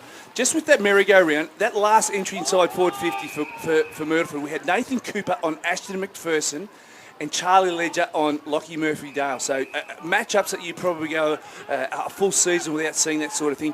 And in response, as Sky picked up and Winky picked up, Jace McQuaid's going forward for the Wang Rovers off the back of this mastermind from Funky Miller. Mastermind it may be, but the Rovers are pegging the margin back. It sits at 26 and they're kicking inside 50 once again. It's a grubber, but it works okay. Lockie McCartney across his body to the top of the square. but he's missed and hooked to the near side. A minor score as 28 plays 53 for CMV Truck and Bus. Well, it could well have been a mastermind, Gus. They had 3 shots on goal that they probably would love to have again, and the margin could well have been a lot differently. So structurally, it seems to be working. Execution, the finish off it is not quite there just yet. But I like what they're doing. I like the freedom of thought in the coach's box from Funky Miller and his crew. It's they're on. The coaching group's on. They've just got to execute on the ground. Smith hit the opening 2 goals of the game, and now the Rovers hit the last 3. Myrtleford must stem this flow at the 22-minute mark for Club Mulwala. Long down the showground side wing. It's a free kick for a push in the back. Wayne got a pump shot, Bobby J. Pushing the back, and 50, incorrect. Threw the ball back well over the Saints player's head, and 50 metres. They're going to pump the ball inside 50 here. Just waiting for Curtis to take his position here. He's sort of a bit confused about where the umpire wants him to go. And now Rovers are flooding numbers back in D50. Curtis breaks away now and sells a bit of candy. Gicks on the right boot, looking for Riley Smith, the big ruckman. Fell into his lap and he wasn't expecting it. And Cooper just took it like a gift and said, get out of bounds for a boundary throw-in. That's exactly how Mr. Cooper would want the ball coming inside 50, shoulder to shoulder against his opponent. Very rarely is a man that size going to be beaten outright. So that's a win for them. 23 minutes gone on O&M Live. Boundary throw-in comes back into play. Looks like Maraka was doing the rucking there, so Smith can lurk bare in the square. We'll have a repeat stoppage. Everton Farm Supplies around the grounds. Yarrawonga 4-7-31 to Albury 5 behinds. They're kissing their finals chances goodbye on O&M Live. Thompson in the telephone booth feeds it out to Murray. Needs to gather the football cleanly. He can't do so as we go out of bounds for a boundary throw-in. David Wink around the grounds, Everton Farm Supplies. It was a beautiful game at Martin Park, a real close one. 5 goals, 3-33. The Bulldogs trailed the Wang Magpies 5-4-34. An epic there. Hudson Garoni with 3 goals already. All right, let's have a look. Back into play. Harrington on the right boot. Kicks inside 50. Works nicely for the munch. Myrtleford look at chances. McPherson's the target. Riccardi lurks out of the goal square. Paddles it to his own advantage. Underground handball was searching for Riley. Lurking McPherson. Umpire says we'll ball it up in a dangerous spot. They look dangerous, Myrtleford, don't they? But also, in reflection, the Rovers' defence has just gone up a notch in their desperation. She's game on in that forward 50. Both sides know that the game's not too far away from either being back on or being blown apart. Nice tap from Smith in the ruck, but it went to Mitch Hardy, who throws it on the boot. Out wide, tracking this one, McMonagle. Kicks across his body as far as he possibly can, and it lands in Sam Murray's lap. He takes one bounce on centre wing now. He takes a second. He's getting company, so he puts it on the left boot, looking for Jace McQuaid at centre half forward. Don't scratch your eyes and ears. That's actually happening.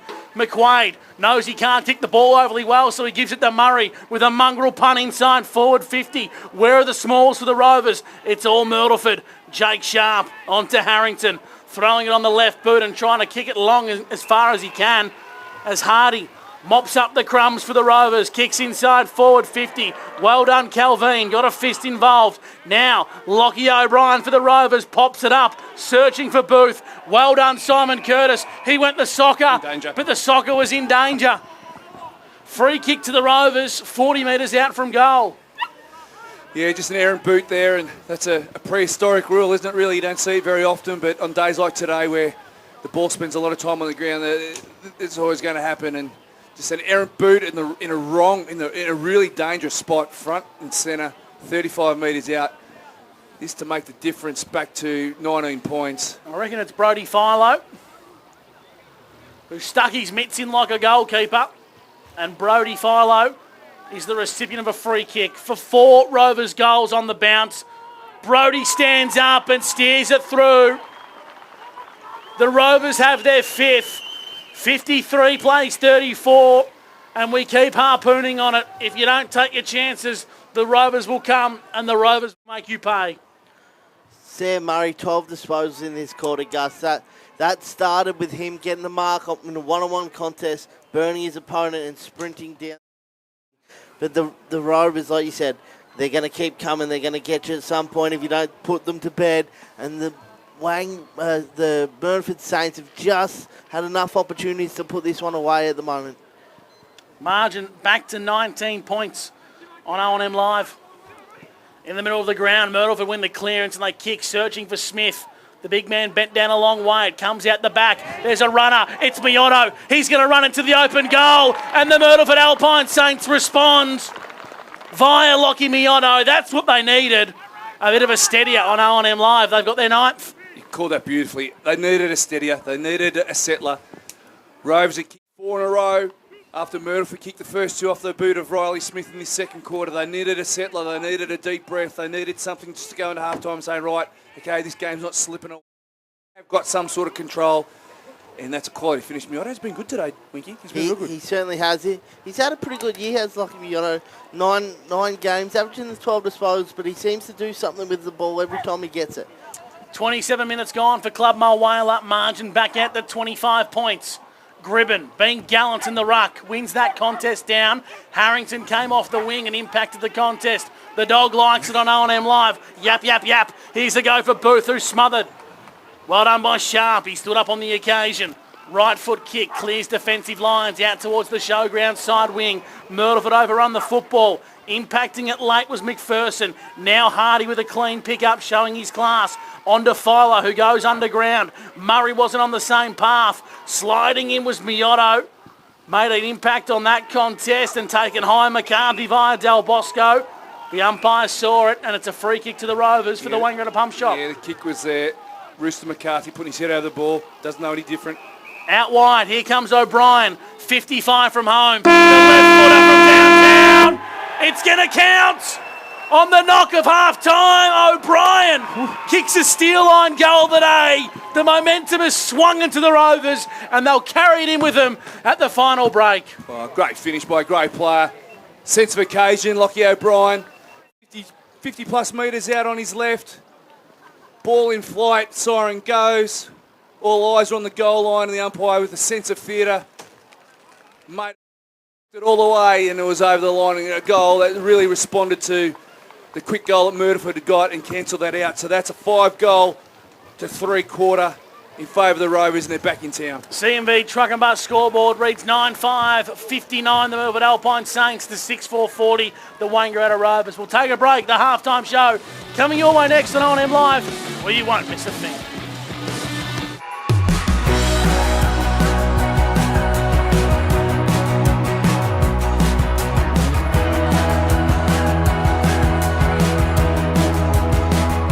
SS&A, this is your place.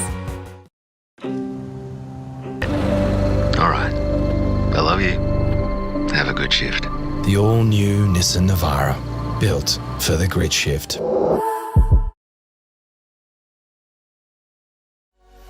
What's your future look like? Where do you want to be? Whatever it looks like, with GoTAFE, you've got this. Get real skills for real jobs and careers right now. Search GoTAFE today. The Ovens and Murray Football League is proudly sponsored by Opal. Thinking packaging? Discover Opal.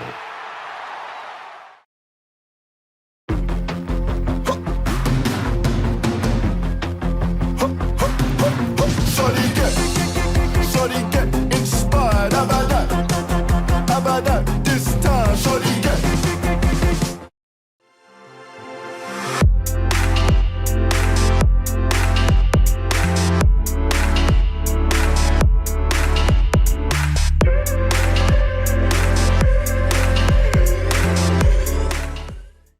Explore where your new home begins. Discover our designs. Discover local land. Discover what's possible. Visit Sundancer Homes' new sales centre and showroom at 482 Kiowa Street, Albury.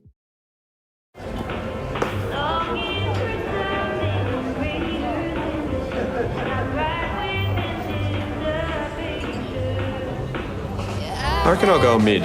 Carlton Dry 3.5. Embrace the mid.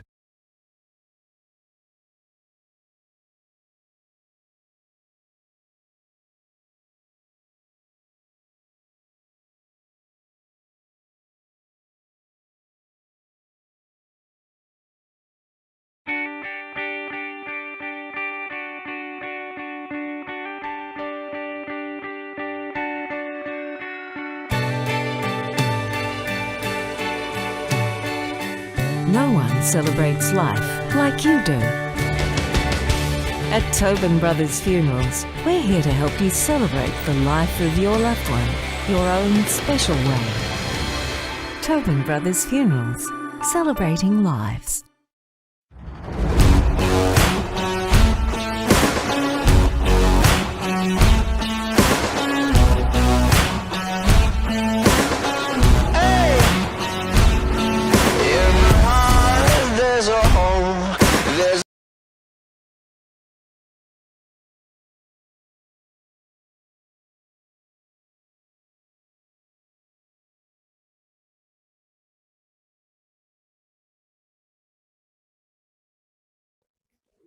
Adroit Insurance and Risk, your local insurance advisor, able to tailor insurance programs to support your business. And we're proud to support our local community.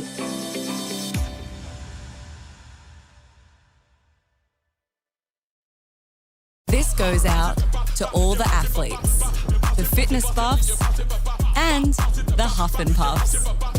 On your marks, get set. Find your perfect fit at the athlete's foot.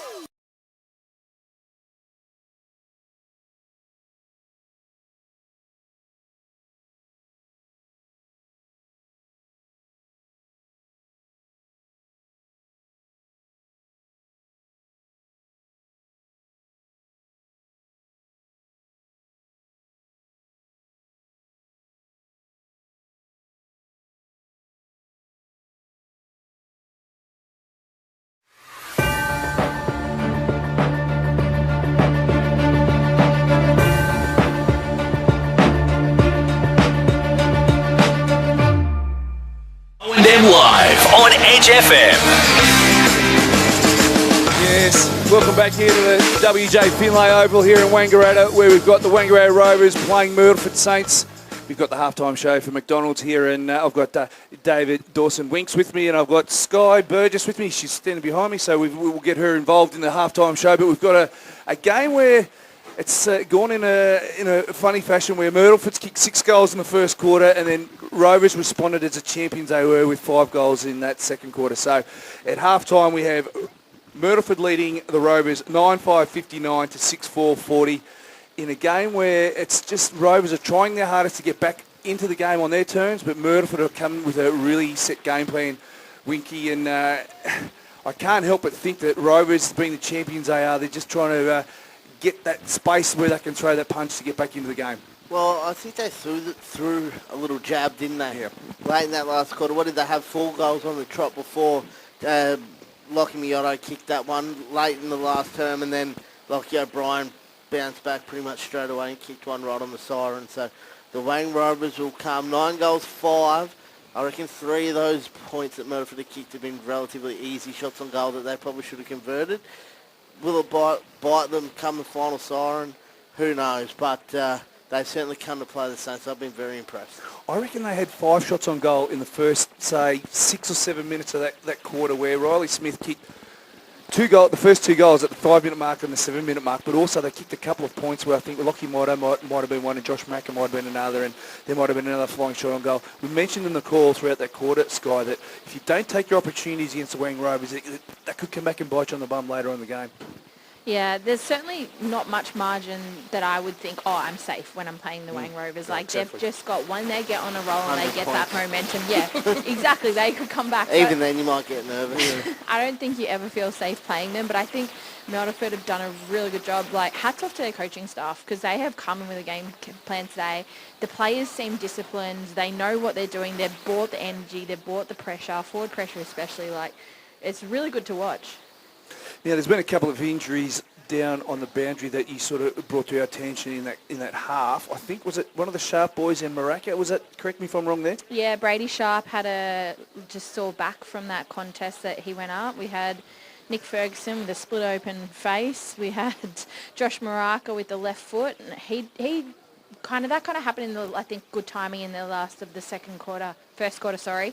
So he had that time to rest in quarter time. You certainly couldn't tell come second quarter that he was carrying anything, but you just get that in that slight wet weather footy, don't you? Like little niggles and bits and pieces that happen, but nothing serious, which is good. Now, we saw Funky Miller go to school, go to task, mix things up in their forward 50, but on the flip side, what we've seen is something that we've never seen before, and you brought to our attention in that quarter, Winky, was that Jason McQuaid actually got caught out with the matchups that the Rovers were presented in their back 50, and he ended up playing forward that last 5-6 minutes of that quarter. Yeah, which is certainly not something that I've seen or would have thought that coming here today. We would have seen, we thought, Nathan Cooper, he can go back.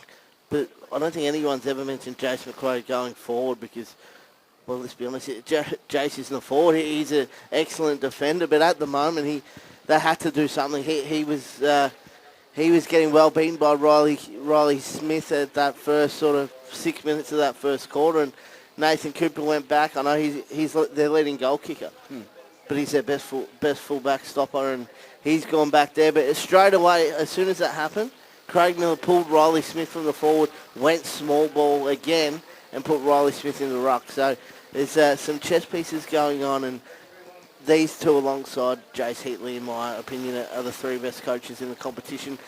Put them in whatever order you want. They're three brilliant football minds, and they can make moves on the fly and come up with things that not many people would think of. Some of the matchups we saw, Sky, was Nathan Cooper was actually on Ashton McPherson at one stage. Charlie Ledger was actually on Lockie Murphy-Dale. And then we saw Jace McQuaid move forward where Zach Pethybridge picked him up. So there was... And Gus called in the first half that Jackson East spent majority of the game forward. So there's some mixes and matches that I think Funky's trying to get the best out of his crew. Brody Riccardi's come to play today. He's had a sensational start to the game. He's had 4 shots on goal and looked dangerous, and to the point where they've moved Smith, Joel Smith on him, which is possibly their best stopper. So there's a lot of... you're from a coaching background through your father and yourself. There's a lot of chess pieces being moved around. Yeah, it's impressive to watch, honestly. And some of the matchups, I'm loving the Will Christie, Brady Sharp matchup too. That's great to watch. You brought a point up in that last bit of that quarter. What did you see that changed in the way Will Christie was playing? Well, it was interesting because I actually kind of thought Brady had the jump on Will to start. From Will having 7 goals last week, he had kept him down. He wasn't able to take those clean marks and stuff. And then you just saw Will Christie start to creep up the ground. He would creep out of the 50, kind of, somewhat impact the contest so he looks dangerous, drags Brady out, and then was burning back and kind of just creating that space between them. So, yeah, I think he is also, whether it's come from the coaching or he's done it himself, is finding a way to adjust and try to win that one-on-one contest. And then as he was doing that, he got, 2 goals. So... Yeah, so it's an interesting one to watch, to watch him from 7 goals last week. And it's 2 big boys going at it. It's really impressive to watch. We're at halftime show here with for Maccas, and Winky, on the stat sheets for 40 Winks, can you go through some team stats that actually stand out to you, and then we'll work our way through some individual stats where it might be a little bit different because we've seen some players play in some different spots, like Simon Curtis has spent majority of the time through the middle. We had Jackson East up forward. We've even had Ashton McPherson float through that forward 50 for the Myrtleford Saints. So there's going to be a few, and Lockie O'Brien's gone to half back and then went to half forward, and also Mitch Hardy started at half forward for the Rovers as well. So there's some players that are playing in positions that we're probably not used to. So does that reflect the stat sheet? Well, it does a little bit, Bobby, because the centre clearances where Wang Rovers are so strong, they're ranked number 1 in the competition. Myrtleford lead that stat 8-6 and really took it to them in that first half. Inside 50s, Myrtleford lead 23-16. They're still just getting the ball inside 50, repeat stoppage, defending their own forward half really, really well. Marks inside 50. Myrtleford have had 10 marks inside their forward 50. They average 14 for the year, which ranks them first amongst the competition. They've already had 10 at half-time compared to the Rovers 4. And then 4 intercept marks to the Rovers, 6 intercept marks to Myrtleford. But the small ball of Myrtleford is really getting on top, and the way that they don't necessarily kick the ball long a lot of the time to the top of the goal square. A lot of the time they'll hit sort of 30 metres out, a little chip pass to one of their smalls that's broken free from a lack of concentration. So that's where they're really, really dangerous, in those small, medium forwards find themselves having set shots on goal just by creating a little bit of space. And it's the main characteristic things from the Rovers defensively. They're catching them out in the middle of the ground. There's a couple of times where the ball's drifted out here, and you've talked about that short short kick to 30 metres out where there's plenty of space. That's where the Rovers' defensive structures have probably not come to fruition. As we go around the grounds who are we going around the grounds for? Everton Farm Supplies. We're here to help you, Bobby J. I had a brain fade there. Around the grounds, please, Sky. There's a few interesting games going around the competition at the moment. Yeah, there is. So we've got a tight one down at Bunton Park. We've got North Albury 4-6-30, 4 points ahead of Corowa, so 4-2-26. And then we got Wodonga v Wang at Martin Park. Wodonga 5-4-34, Wangaratta 5-4-34, so all tied up there. And Albury v Yarrawonga is not looking any better. Albury with the 5 points against Yarrawonga 6-8-44. So that's a blowout. I don't think any of us saw coming. No. Except for maybe Winky. Winky called it in our group chat. I was amazed that five of our, what is it, I think there's 8 of us, picked Albury to win against Yarrawonga after they lost to Wodonga Raiders. They didn't have a heap of ins this week, Albury, either. Ryan Garthwaite came back in, couple of new guys, but I think it's just for me, like sometimes, you know, when teams have that, they have the fire and they come back fighting. Yep. And I just have seen like Yarrawonga have been a little bit flat the last couple of games I've seen as well. So really wasn't sure, but you certainly wouldn't have seen this coming. I certainly wouldn't have seen that.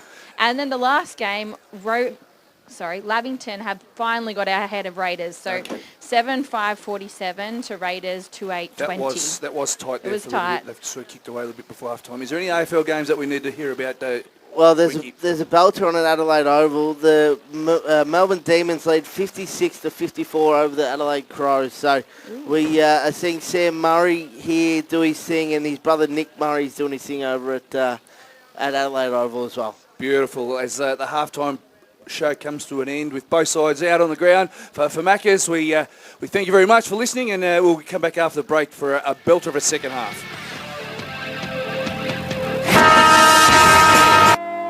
Clear.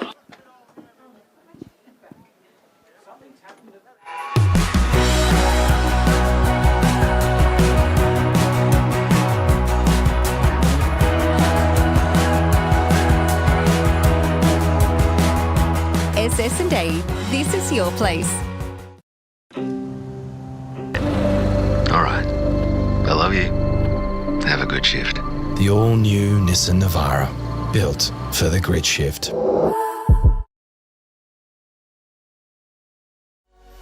What's your future look like? Where do you want to be? Whatever it looks like, with GoTAFE, you've got this. Get real skills for real jobs and careers right now. Search GoTAFE today. The Ovens and Murray Football League is proudly sponsored by Opal. Thinking packaging? Discover Opal.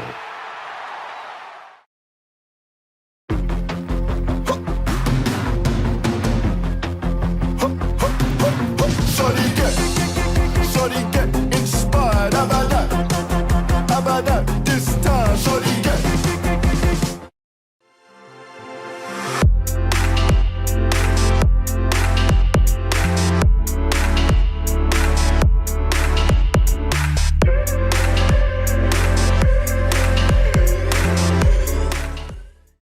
Explore where your new home begins. Discover our designs. Discover local land. Discover what's possible. Visit Sundancer Homes' new sales centre and showroom at 482 Kiowa Street, Albury.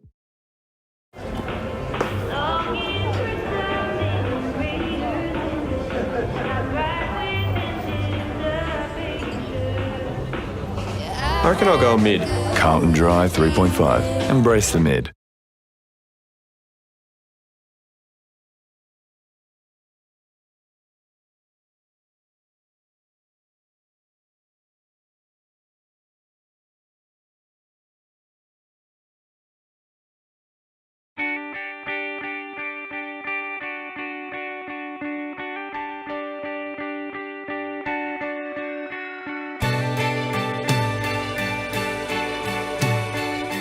No one celebrates life like you do.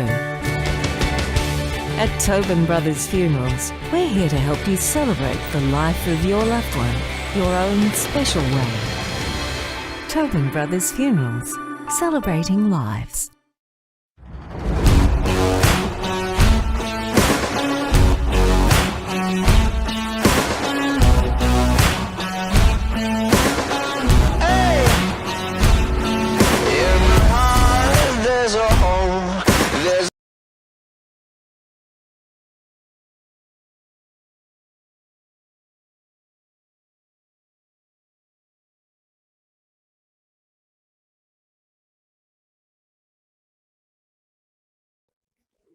Adroit Insurance and Risk, your local insurance advisor, able to tailor insurance programs to support your business. And we're proud to support our local community.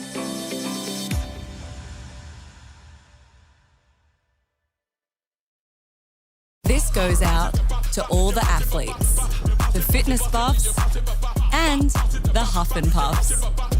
On your marks, get set. Find your perfect fit at the athlete's foot.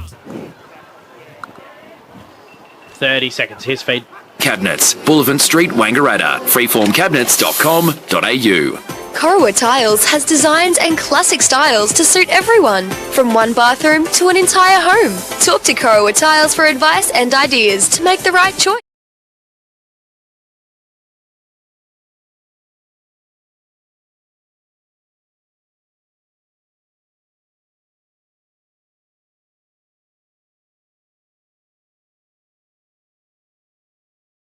We've just missed the first few seconds here of the opening plays of the second half, and you've missed nothing because you won't miss a thing here on OMFNL Live. Bobby J, David Wink and Sky Burgess with the halftime show.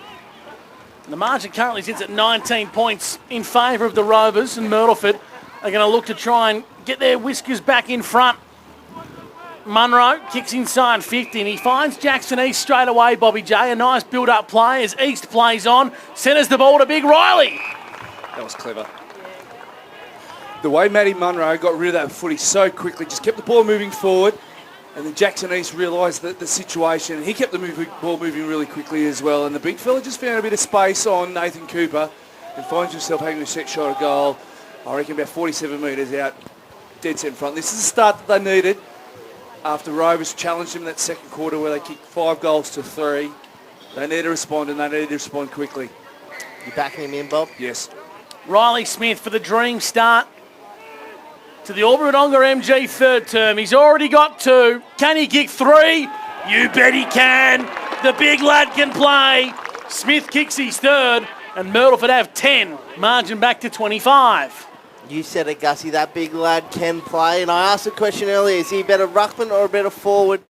Well, he's bloody good at both, isn't he, Bob? He certainly is. He's earned his accolades this year after playing second fiddle to Toby Costa for such a long time. He's come up and he said, right, shine. And whether it's in the ruck or up forward, he's really dangerous, and his football knowledge is growing by the game. And so much so that they've had to move possibly the best defender in this competition to play on him, and to get a strong marker shot on goal early is great. He won their B&F last year, so he's very well sought after and thought of inside the 4 walls. And I think the Ovens and Murray community now are starting to see what Myrtleford have for 12 months when they brought him in from the Waffle.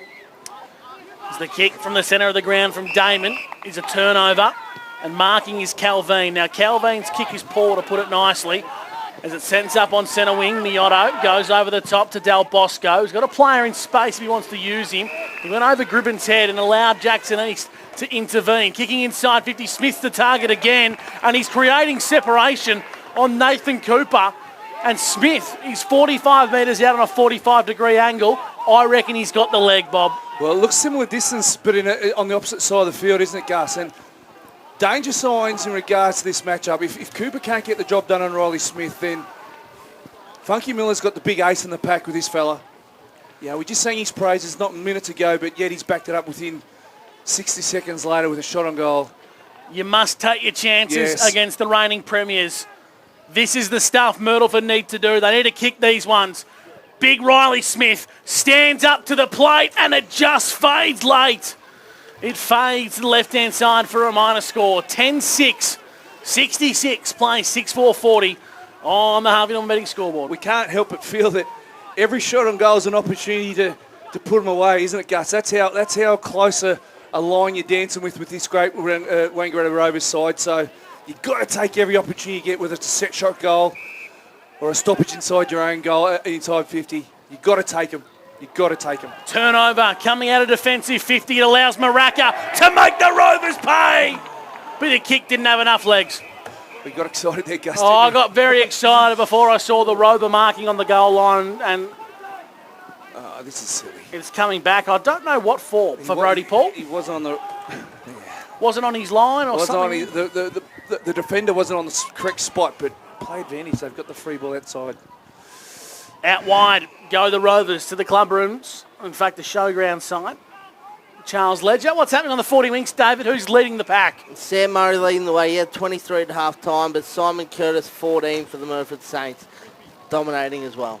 Ball heads towards the boundary line and assisted there by the munch, Matty Munro. Were you pointing at something there before behind play, Winky, that you noticed? Yeah, Sam Murray looked like he was hobbling a little bit behind play, and then he called out the runner, Wally Pasquale, and gave him a very stern message to go down and send to the defenders. Sky, might be worth keeping an eye. You picked it up last week where Sam came off and got his knee strapped. It might be worth keeping an eye on again, I think. Pethy came forward to defend, but then left the Sharon behind in doing so. Luckily for Myrtleford, Damon Harrington got the Sharon and pumped it as far as he possibly could. Tracking it towards the boundary line was Reece Grant and assisted by Mitch Hardy out of bounds for a boundary throwing. Down to you, Sky, for Avis. Yeah, Myrtleford didn't like that. I was hoping you couldn't pick up a few things through my microphone. They wanted holding without it.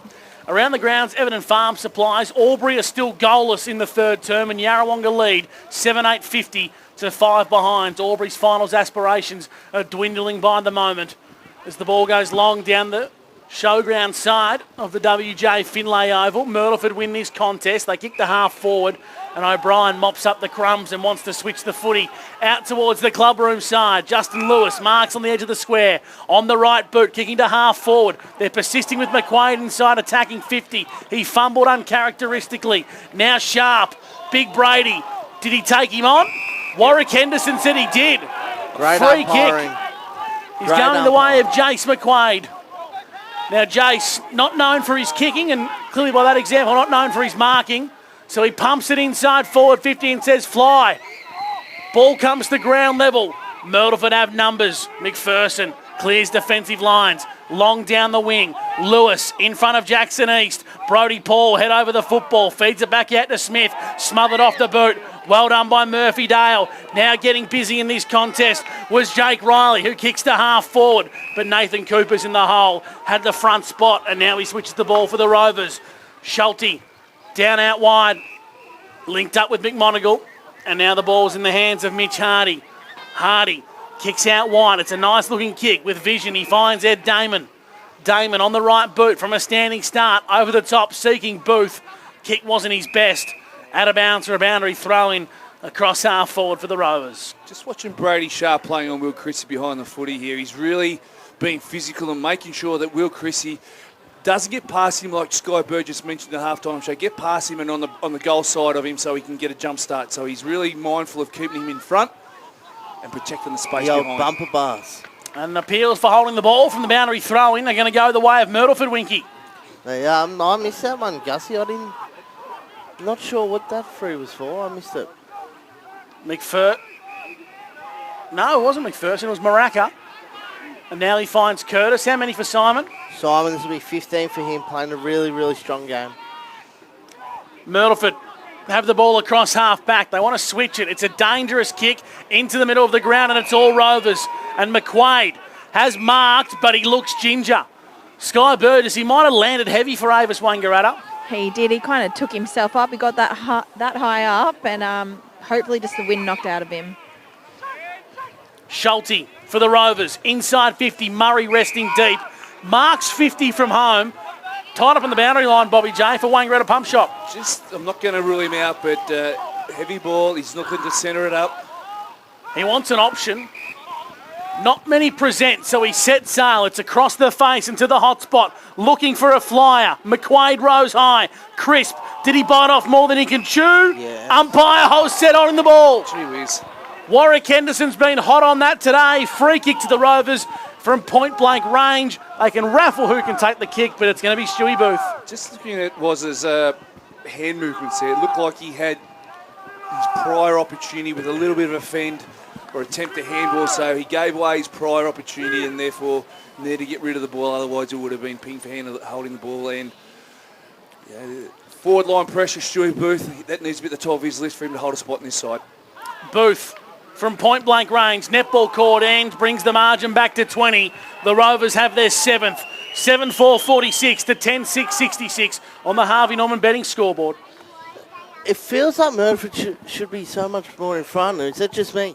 No, you're exactly right, mate. They feel as though they've had a lot of the forward movement pressure and forward line pressure and forward line shots on goal to be further in front of that one.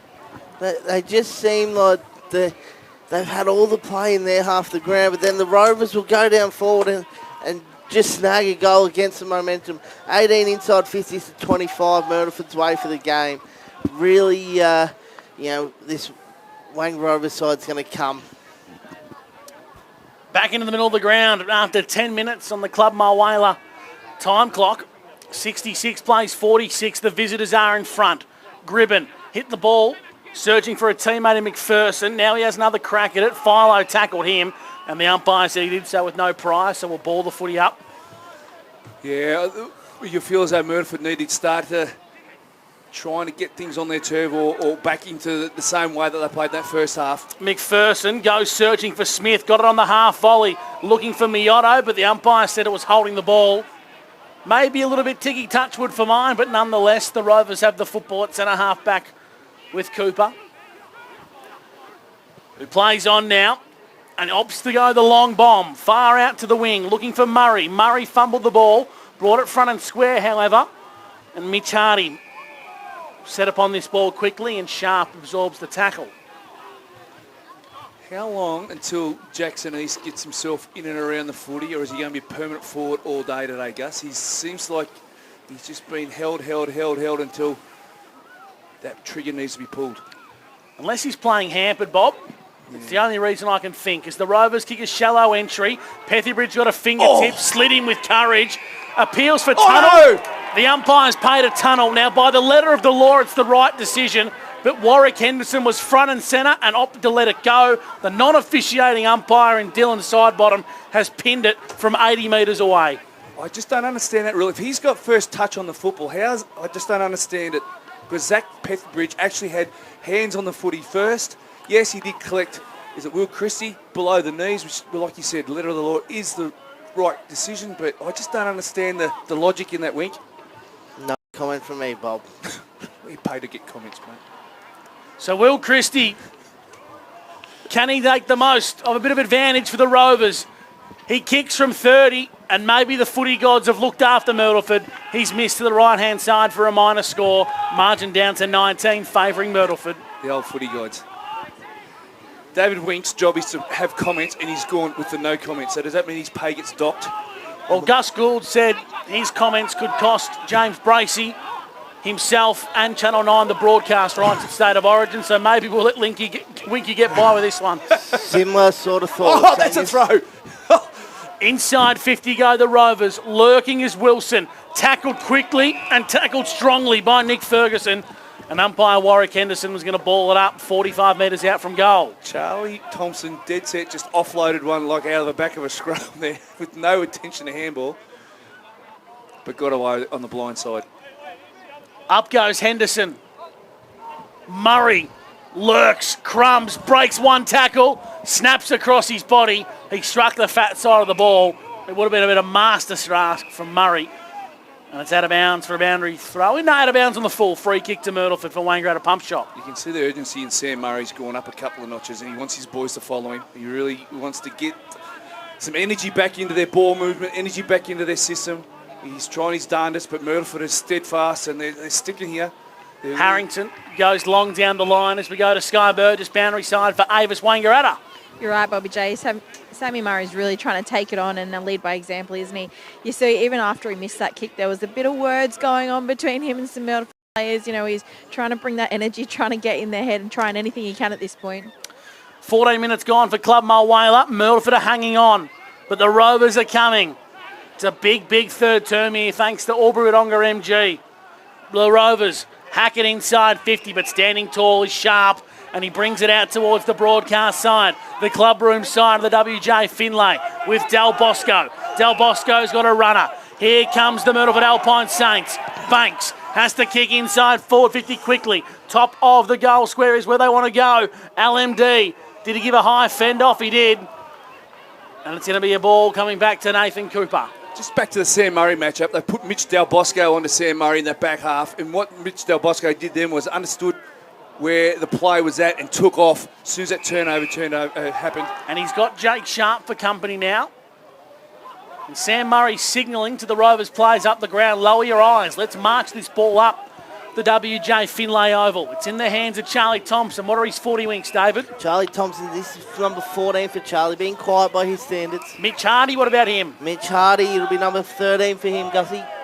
Let me guess, Hardy will kick it to another bloke on your stat sheet. I want his numbers as well. Long down the line, free kick to push in the back. Well, I had Simon Curtis ready to go too, Gus. Will Christie on centre wing. Murray's actually barking instructions to kick laterally. Now he's called to play on. He gains 10 metres by foot. Kicks on the right boot. Into the pocket. Ed Damon! Oh, big Ed with the Mawson's concrete mark of the day. He flew across the pack rather laconically, but clunked a big mark and a Mawson's concrete mark of the day. This will be number 9 for Ed. Gus? I was about to say, it feels as though we haven't called his name a hell of a lot today. But Big Ed, he just knows when to impact a game and take it by the scruff of the neck. And this could be the start of another big impact on a game. Ed Damon is the class and one of the best ruckmen in the competition. Here's Ed Damon. Right foot kick is exquisite. And it holds its line just. He sneaks it through the big sticks. And here come the Rovers. 66. Plays 53 on the Harvey Norman betting scoreboard. Oh, we rode that home, didn't we, Winky? That was just scun in by the skin of the Sharon. But yeah, Ed Damon, he's a quality player, and he's probably one of those guys that Sam Murray's looking to lift and give him something around the ground. In so much saying that Miller's pulled the rein and put Riley Smith into the middle, knowing that Ed Damon can be that man that can turn around for the Rovers. I thought that one was hitting the post for all money there, but it squeezes home. Ed Damon, brilliant shot on goal. 13-point buffer. Myrtleford are hanging on. Smith's been injected into the ruck. Del Bosco was the recipient of the tap, but he was dispossessed. Murray back in the engine room. Bustles his way through and says, get the hell out of my way. Regathers the Sheridan and kicks the Rovers to half forward. On a surging lead is McCarthy. He marked on the second bite of the cherry. Will Christie wants it one out as Myrtleford flood numbers back. It's a slow build-up as McCarthy now looks for Christie. He was tunnelled. Umpire let it go.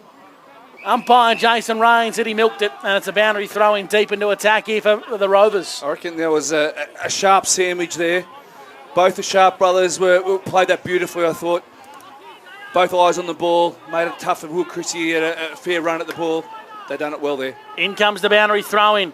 Hit towards the boundary line. Catapan tries to keep it in. Throws it on the boot, top of the goal square. Oh, big collision incoming. Spills out the back. Underground hand pass from McMonagle. Brady Sharp just pumps it. Says, boys, let's get on the bike. Let's get it out of D50. Now it's a foot race. Charlie Thompson, he wins gold. Brings it front and square. Now the Myrtleford Alpine Saints arrive in numbers, but it's holding the ball. Dragged the ball in. Did Cy Banks and free kick to the Rovers.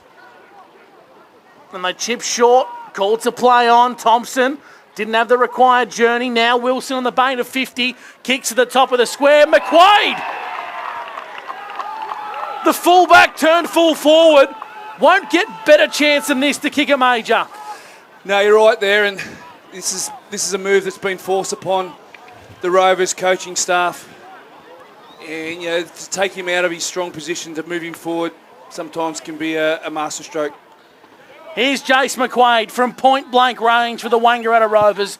He stands up and it's touched off the boot. He's kicked it straight into the man on the mark.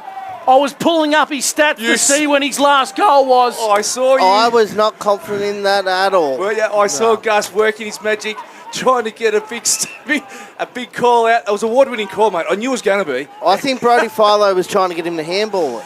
Oh, dearie me. I could see what Gus was doing there.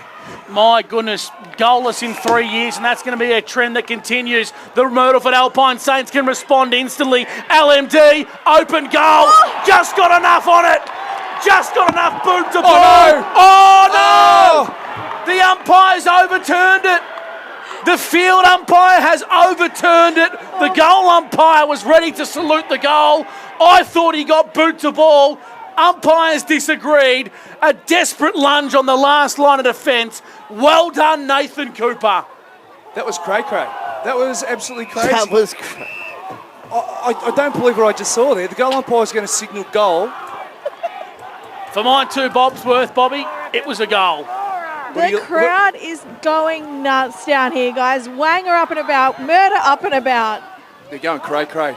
Murray kicks long, out of bounds on centre wing, and we can take a deep breath.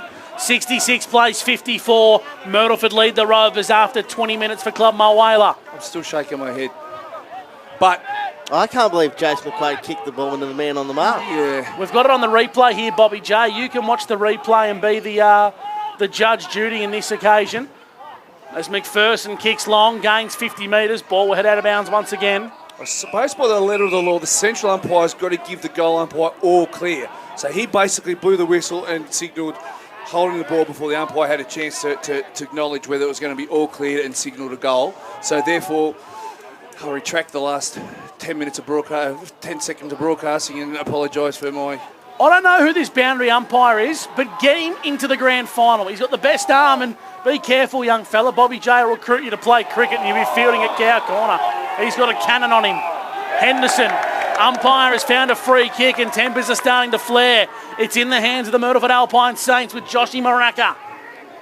Maraka, a kick and a half from home with a crowded forward line awaiting at the Evans Street end. So he chisels one into the pocket. Free kick to Riley. No, Jackson East. Jackson East was held. I was looking elsewhere, but the free kick was directly at the source. And Jackson East is the recipient. The people's midget's not happy. Why aren't you happy, mate? There's no need for it. Just silly. The ball was going over the head. The Wayne Rovers defender did on Jackson East jumper there. It was there for everybody to see. Yeah. One of the game's best, the Morris medalist, Jackson East, hugs the inside post. And that's where it stays. A minor score for Myrtleford. 10-7, 67, plays 8-6, 54. Thanks to Aubrey Wodonga MG here in the third term. What's your feel down there, Sky? It seems like it's pretty tense down there. It is absolutely electric. It's great. Both crowds are getting into it. Every tackle, every little inch they're cheering on. It's absolutely phenomenal. The Rovers have it in front of the canteen with the coach. How many for the Sam Murray? 28 this will be. On the 40-wing stat sheet with an uncharacteristic turnover to Pethybridge, who opens up the fat side of the ground, and a courageous mark has been taken. I reckon it's Miotto, and he's within range. Bobby J, it is Lockie. I can't speak high enough of Miotto and Maraka. Those two boys, they've just come on leaps and bounds with their football and filled some void that the Myrtleford Saints have missed over the off-season with some really A-grade midfielders moving on, and Miotto and Maraka have really started to develop and flourish as O&M first-grade footballers. Here's Miotto, already got one today, seeking his second. This is the big kick in the magnitude of the Saints season, and Lockie Miotto can't steer it through. A minor score for the Tricolours. 10-8, plays 8-6. Down to you, Sky, for Avis Wangaratta. They really just need to make one of those stick, don't they? I'm worried if they don't make one stick, Wang are going to get away with that momentum that we talk about. They need to make them pay when they have the opportunities. I can count 4 set shot goals that would probably be a gettable shot at goal that they've missed, and hopefully that won't come back to Margin sits at 14 points here on O&M Live in favour of Myrtleford. And we played 23 minutes as Lockie McCartney has it on centre wing, a chipping ball to Murray, who has been everywhere, racking up 40 wings disposals and kilometres. Earning the mark was Thompson, with Matty Munro hot on his heels. Disposal number 8 in the third term for Charlie Thompson, getting really busy and in the thick of it. Big-time players stepping up for the Rovers as Thompson goes long down the line. Sharp mark, umpires paid a block, and it's going to go the way of Catapan. Yeah, just a little bit unnecessary block. It's what Winky said there at last contest. On to Philo, who's a booming right foot kick. Top of the goal square's the destination. It spills out the back. Lurking's McCarthy. And it would have been a soccer goal, Bobby J. Rooster! It would have been a soccer goal, but it's a minor score. The Rovers are peppering. But just back to the free kick, and Dave hit the nail on the head. Unnecessary free kicks where there was a 6'3" guy taking the mark uncontested, a block off the ball to Cash Catapan, who was not going to impact the mark at all. Just game awareness at times can frustrate coaches, let alone commentators. Myrtleford have it in D50 with Ashton McPherson. What a rise he's made in 2026. Out wide as he turns it over to Cooper. who's been swung into defence after quarter time. Nathan Cooper rebounds Myrtleford. Inside forward 50. Thompson crumbing from 45. Set sail, searching for Murray. Crumbed. Breaks away, needs the left, gone. Umpire said got rid of it in the nick of time. Ball's now in dispute. Philo from a standing start across his body. Top of the goal square. Dropping a dolly was Catapan. Now Murray and... Oh, hang on. Oh, no. What's happening here? Is it a high? Jake Sharp's gone down, Gussie. Yep. Grabbing his knee. He grabbed at that knee straight away. That is not good for Jake. And Sam Murray was the first person there to offer support, and Jake Sharp has hurt his knee. Initially, Sky, I thought it was just a clash of the knees, but in reflection, watching the contact on the replay, it looked like one of those nasty actions that cause a lot of damage to a knee. And we're just watching. I don't reckon we even say it. No, we're not saying it. We're not going to say anything. As the siren sounds for three-quarter time, Jake Sharp is in agony and he's been assisted off the grounds by the trainers.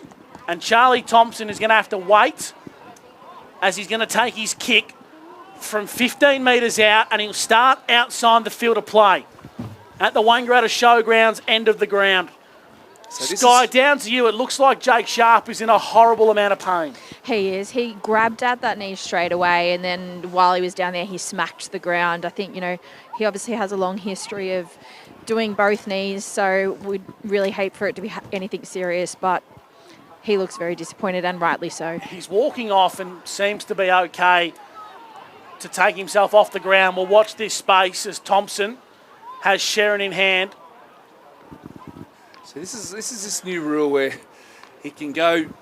He just can't cross his line. Can't cross his line, so he's got to go back the other way inverted, if that makes sense. If those Top Gun fans out there, he can be inverted. I reckon he's going to go the check side. He's holding the footy as if he's going the drop punt. Myrtleford can't encroach as the siren has gone. He can't cross his line. Here's Charlie Thompson. He goes the check side and he's kicked the most incredible goal on the eve of three-quarter time. The Wangaratta Rovers are coming, and they are coming hard. 68 plays 61. Myrtleford are down a soldier. The Rovers are coming, and we're all set for an epic in the final term. Stick with us on O&M Live, because you won't miss a thing.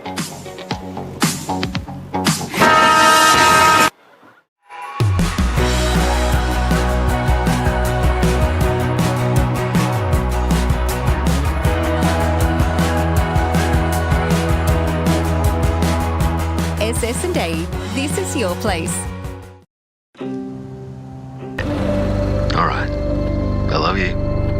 Have a good shift. The all-new Nissan Navara, built for the grid shift.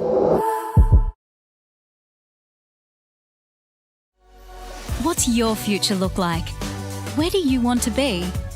Whatever it looks like, with GoTAFE, you've got this. Get real skills for real jobs and careers right now. Search GoTAFE today. The Ovens and Murray Football League is proudly sponsored by Opal. Thinking packaging? Discover Opal.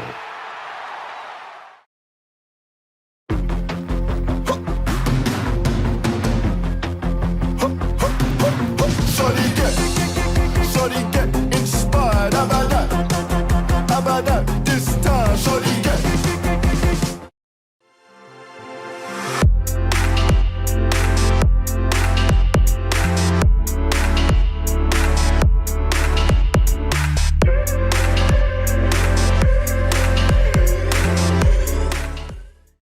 Explore where your new home begins. Discover our designs. Discover local land. Discover what's possible. Visit Sundancer Homes' new sales centre and showroom at 482 Kiowa Street, Albury.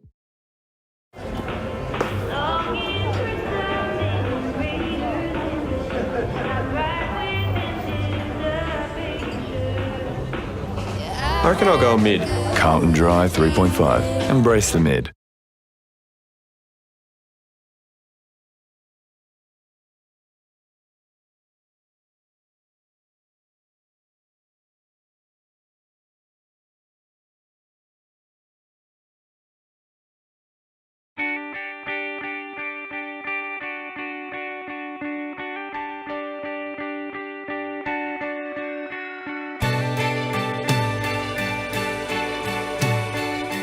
No one celebrates life like you do. At Tobin Brothers Funerals, we're here to help you celebrate the life of your loved one, your own special way. Tobin Brothers Funerals, celebrating lives.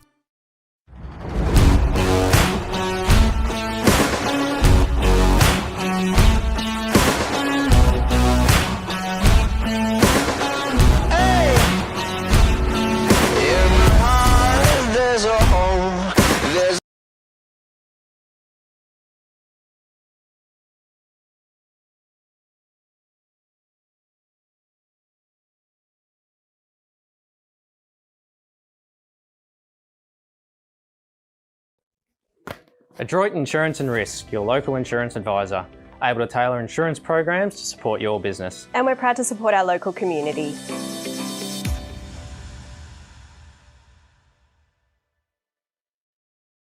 This goes out to all the athletes, the fitness buffs, and the huff and puffs. On your marks, get set. Find your perfect fit at the athlete's foot.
So good, you said it during the call, Gussie. Good players step up when the moment needs it. And then from Myrtleford, Simon Curtis again going through the middle of the ground. He's just so composed with everything he does. He and Joshy Maraka in there have been really solid. Riley Smith is another one who's had a really good game as well. Bobby J, have you seen things? Yeah, I'm just interested to talk to Sky, because Sky was nice and close there to the Myrtleford Saints interchange. Team group there, and as teams break out into their positions, Funky Miller seemed nice and composed. He did, but he had that fire about him. He gave the message on what they needed to do. He just wants them to try to win some of those contested balls. He feel like Wang maybe got on top of them a little bit in that quarter, but it was mostly about firing up, saying it's not about the flashy goals, it's about those fists, it's about those tackles. And it was really interesting. He really got the team fired up. The boys were into it. I think they'll come out cracking this quarter. It's getting nice and dark down there, Sky. The lights come on. Is there rain imminent out the back there, or are we going to be all right for the rest of the day? I can't feel any drizzle. There's no wind, but I tell you what, the temperature is dropping. I'm starting to get that knee shake going on. You should come up here. The heater's cranking in the box, Sky. I'm joking. David. Who wins from here, boys? Oh, you can't go past the champs, can you? I just feel as though they've got another gear to go. I just can't help it. The Rovers will come home with a win here. Wink. Good teams get punched on the chin and then come back fighting, Gus. Rovers will get this done. Unfortunately, the Myrtleford Saints have been brilliant. They've been brave, haven't they? Upset for mine. I'm going to stick with the tricolours. As we get underway, the fourth and final term on O&M Live. The Rovers trying to defend a 20-game unbeaten record, and Myrtleford are going to kickstart the term with a vengeance. Inside 50 goes Munro, searching for a teammate. Riley dispossessed, and the Rovers clear defensive lines. I reckon it'll come back pretty quick. Murray intervenes. Bit of candy in front of Munro. Now he comes through the corridor. Not the best kick, but what about the mark from Simon Curtis? He's been exquisite today. 60 from home. He's got the leg if he wants to use it, but he goes underground. It was a throwback to Curtis, but Curtis says, who gives a stuff? I'm kicking the goal today. Thanks to Steel Line, dream start for the Tricolours. How good was that? Simon Curtis, he read the play earlier than anybody else on the field. The kick that travelled to, I think it might have been Mioto or Marac, I'm not sure which one it was, they both looked similar. He travelled 3 or 4 metres and he got the handball back straight away. Just the presence of mind to keep the kick nice and low to get it back. Oh, he's just a pro. He's played 90% on ball today. Gee whiz, he's had a cracker. I love the term that you use there, Bobby, and you normally throw old in front of it for these old veterans, the old pros who just have the footy IQ to know that footy only went a couple of metres and that he could get the handball back. They're going again here. Smith at half forward, tackled by a man who's about half his size, Noah Schulte. Will ball the footy up. They're going to calm Myrtleford, but Rovers are right there with them. Breaking away here is Charlie Thompson, who's been good. Finds Philo with a one-handed mark, if you don't mind. The right footer breaks away and finds a teammate in space. Marking is McCarthy, and I reckon this is on his distance. 45 metres, 10 metres in from the boundary. Brody just doing Brody things. A wet day. Most blokes would try and take a chest mark. He's taken a one-handed plucker and this rolled around and hit Rooster right on the breast. He'll go cock-a-doodle-doo if he gets this one through. I want to hear a cock-a-doodle-doo, Bobby, at the top of your voice if he puts this through. Here comes the Rooster. Right foot kick. Hold your breath, Bobby J. It's across the face and Myrtleford. Oh, they don't keep it across the line. It's an opportunity for McQuaid holding the ball. Send him back to defence, Muzz. Sky Burgess, down to you. The heartbeat is up. I tell you what, they schmozzled that. It would have bounced through for a point, or they could have fisted it and instead have come back into play. But, you know, they put that pressure on and got the tackle, and thank God for that. Poor old Chase. Poor old Jace. Well, he's having to play a new role today. One I don't reckon you would have ever thought was going to happen. Long down the line they go. Ball sits out wide. Smith, front and centre, set upon quickly. We'll ball it up. I reckon Jace McQuaid, you know how Ruckman of Ruckman, Bob, and when you put them elsewhere, they don't really know what to do? I think Jace is just a fullback. A very, very good fullback, but he looks like a deer in headlights up in the forward 50. Ruck raffle, advantage paid. Here come the Rovers. They kick up to half forward, looking for a target. Pethiebridge, 2 Myrtleford Saints flew. How good was that by Pethiebridge? Just running back with a flight of ball, no regard for his own safety. Spoiled in the ball at the deck and he had to get back on it, otherwise Rovers would have had a shot on goal there. Courage. Up goes the footy. Myrtleford exit D50 and we've got a free kick here. It's going to go the way of the tricolours thanks to KFC. Jeez, she's getting dark, boys. I'm struggling to see that other side of the ground. I asked for bushels in the call last week. They haven't come forth with any yet. Would you like my binoculars, Bobby J? Yes, please. Out wide, in front of the scoreboard. They go long down the line, the Rovers, inside 50. And McQuaid's marked. Now, confidence won't be on his side. So he goes with the handball to Brody Philo. Well done, Jace. And what about Brody's finish? It's missing to the near side for a minor score. David Wink. Not a bad option from Jace because Brody Philo has kicked those goals since he was about 4 years old. But unfortunately for the Rovers, just goes a little bit left, that one, Bobby. But they are coming. They are coming, and they're coming hard. Yeah, they are. Christmas has come early, Bobby J. Oh, bushels. Working hard here is Crisp. Dispossessed over the top. Here come the Rovers. Oh, I reckon Hardy bit off a bit more than he could chew. He took him on, and it's a free kick here. Holding the ball, it's going to be over the way of the Saints. Looking through these brand new bushels that you've just given me, Gussie, that decision was absolutely correct. Myrtleford bring the ball to centre wing. Munro plays on, uses the booming left foot kick. He needs a flyer. Gribben arrives there late but impacted the contest. Riley was dispossessed. Smashing his way through the contest was Rooster McCarthy. Oh, it's a high free kick here. Has to be a high. The umpire said his arm might have slid up, Sky, for Avis. I don't think he's called it. Yeah, ball up.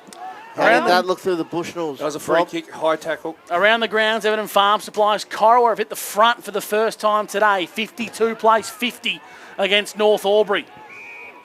I tell you what, Gus, having these Bushnells, I'm not guessing anymore. I'm dead set seeing exactly what's happening. That's what they're designed for, Bob. Can I ask, what are bushels? They're binoculars, Sky. It's a brand of. Oh, it's a brand. Bob's trying to get a sponsorship. I'm trying to sponsor Sky. I had no idea what you were talking about. Don't worry about the bloke that's invested about $4,000 into Bushnells, but Bobby J's going to get a pair for a few cash for comments, which heavily breaches the radio commercial code of conduct. Anyway, back in the middle of the ground. Here comes O'Brien, breaking away for the Rovers, kicking inside forward 50. Flying is Christie. Gee, he smashed the contest. It could be a free kick. It is a free kick. McCarthy applied a crunching tackle, and he's got a free kick for holding the ball. What happened there through the Bushnells was exactly... He dropped the ball. If he had taken that ball to ground, that would have been a stoppage and a ball up. The fact that he dropped the ball forced the umpire to say, right, incorrect disposal, dropping the footy, free kick against. And this guy, he drives the fingers dirt under the fingernails, DNA type stuff. He's a gun, this guy. 74 plays 62 on O&M Live, and McCarthy stands up and he looks good off the boot. 74 plays 68.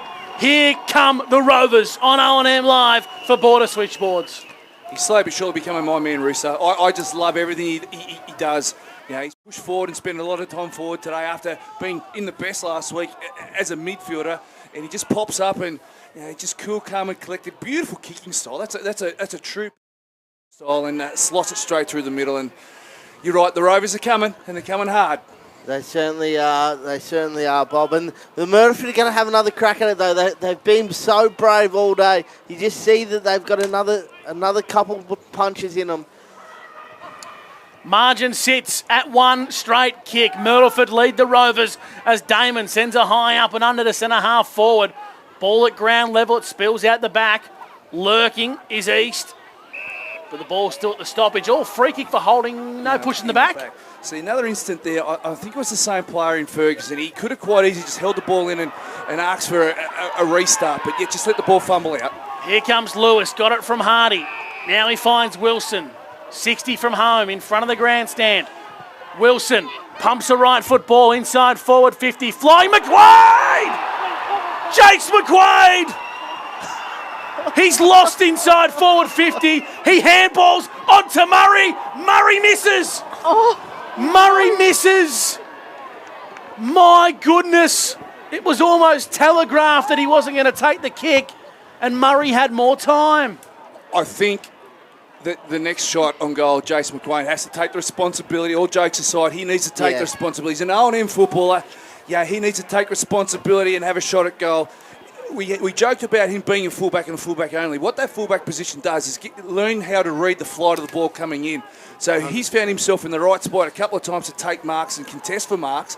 Instead of punching from behind, he's finding himself actually contesting and taking the mark, Winky. And Bob, he's not just an Ovens and Murray footballer. He's a seriously good Ovens and Murray footballer who needs to have the confidence in himself to go back. Like you said, we've joked about it, but he needs to have the confidence. Guzzles? Everton Farm Supplies around the grounds. Corowa lead North Albury by a point. The Magpies lead the Bulldogs by 8. Yarrawonga are home and hosed against Albury, 73-14.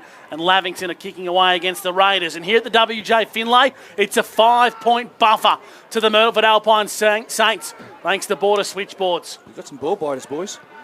At fullback, Simon Curtis rebounds Myrtleford as far as he possibly can into Zach Pethybridge, who plays on, and he finds a teammate. Riley wants to penetrate the corridor of the ground, and he finds Gribben. Here's Big Jai, wants to find a runner. Now he's called to play on. Not the best looking kick inside 50, but it could be effective. Here's McPherson, opportunistic, snapping, missing. Myrtleford let a chance go a-begging. Jeez, that's the blueprint to get the job done, isn't it? When you move the ball quickly, the big fella in the middle of the ground wanted to handball off, but he did the right thing and wheeled around onto his right foot and got it inside 50. Gee whiz, I just can't help but think. We've said it time and time again, Gus. You've got to take your opportunities against the champs. Otherwise, they're just going to take punches and punches and punches, and you're going to get a knockout blow coming back the other way. Margin at 6 points in favour of Myrtleford. We've played 9 minutes on O&M Live. At full-back, O'Brien opts to take the short one, and he finds Brodie Filer, who's been good today, and he opts to punt it as far as he possibly can. Long down the line, seeking yardage. Damon gets busy. Set upon quickly. Nice tackle from Gribben. Umpire's going to ball it up on centre wing. Smith rolling forward. Danger. Out wide. Ball breaks away for Curtis. Curtis inside 50. LMD. Murphy-Dale on the lead. He's too far to score. He doesn't have this kick in him. He's going to take an almighty run up here. It's like Curtly Ambrose coming in from the members' end. He's 40 metres off the man on the mark. You can't do that.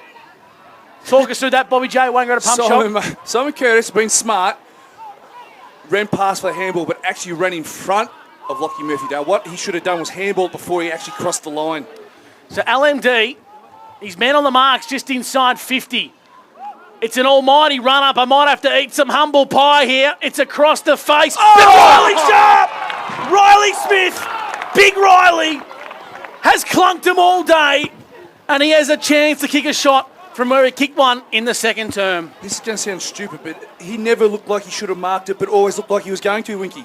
You're right, Bob. That does sound stupid, but I actually agree with you. He was in such an awkward position there. Gus, is this number 4? If he kicks Four, this, the big fella? it'll be the 4th goal. 5 metres out, 45-degree angle. Riley Smith steers it through. The Saints are back out to a 12-point lead. Holy dooly. He's a star, and he's making Mr. Cooper earn every little bit of ground that he's got, and he just can't. He's got no answers, man on man. He's fantastic, Riley Smith, and he's really providing a headache for Sam Murray and the coaching staff. You know, as soon as the boys in the middle of the ground, like Simon Kerr, Wasco and the like, are getting the footy, they're looking for this man, and they're finding him. He's got to be up there for MVP, doesn't he? Is he on your eyesights, boys? You're the one that's doing the vote, Sky. He definitely is. Well, he's up there for me. If Myrtleford win, it'll be very hard to take it off him, Sky Burgess. What's happening at ground level for Avis? I can report a bit of somber news. Jake Sharp has got ice on the left knee, unfortunately, so we pray that it's nothing serious for him with his history, but he is iced up and done for the day. Gee whiz. Unfortunately, football can be a shite game. A very cruel game. It can be. But we've had an absolute belter here, and Jake Sharp's Myrtleford Saints are in a really, really good position against the absolute champions of the Wang Rovers. Here's Murray off the back of some ruck craft from Damon. Sends the Rovers inside 50. It spills out the back of the contest. McCartney was lurking. Well done by Calveen. At ground level on hands and knees. And the umpire calls for a stoppage. Explain this to me, Winky. That was the exact same situation down the other end where a Saints player just dived on the footy there and collected a Rovers player below the knees, and no free kick was given. In defence, Myrtleford clear the lines. Up to centre half forward. Misreading the flight of the ball was Paul, coming through nicely. And a nice pick up from Riley onto Jackson East, who's got the munch in space. Now it's a 2 versus 1. The kick goes to LMD. Myrtleford have the 2. Murphy-Dale needs to be clean. Paddles it to his own advantage. Well done, Joel Smith. And Mawson's concrete play of the day as the Rovers look to rebound. It should have been frontal contact. Booth wins the Sherrin. Kicks the Rovers up to half forward. Christie's in a foot race, and it goes out of bounds. Myrtleford let another chance go begging. Oh, Myrtleford, they had Riley Smith, the man we've been talking so highly of the last 3 or 4 minutes. He burned off Mr. Cooper, and he had the forward 50 to himself. They just had to get the ball laterally another 15, 20 metres, and he would have been into an open goal. Another chance going begging. There can't be too many more left in the tank.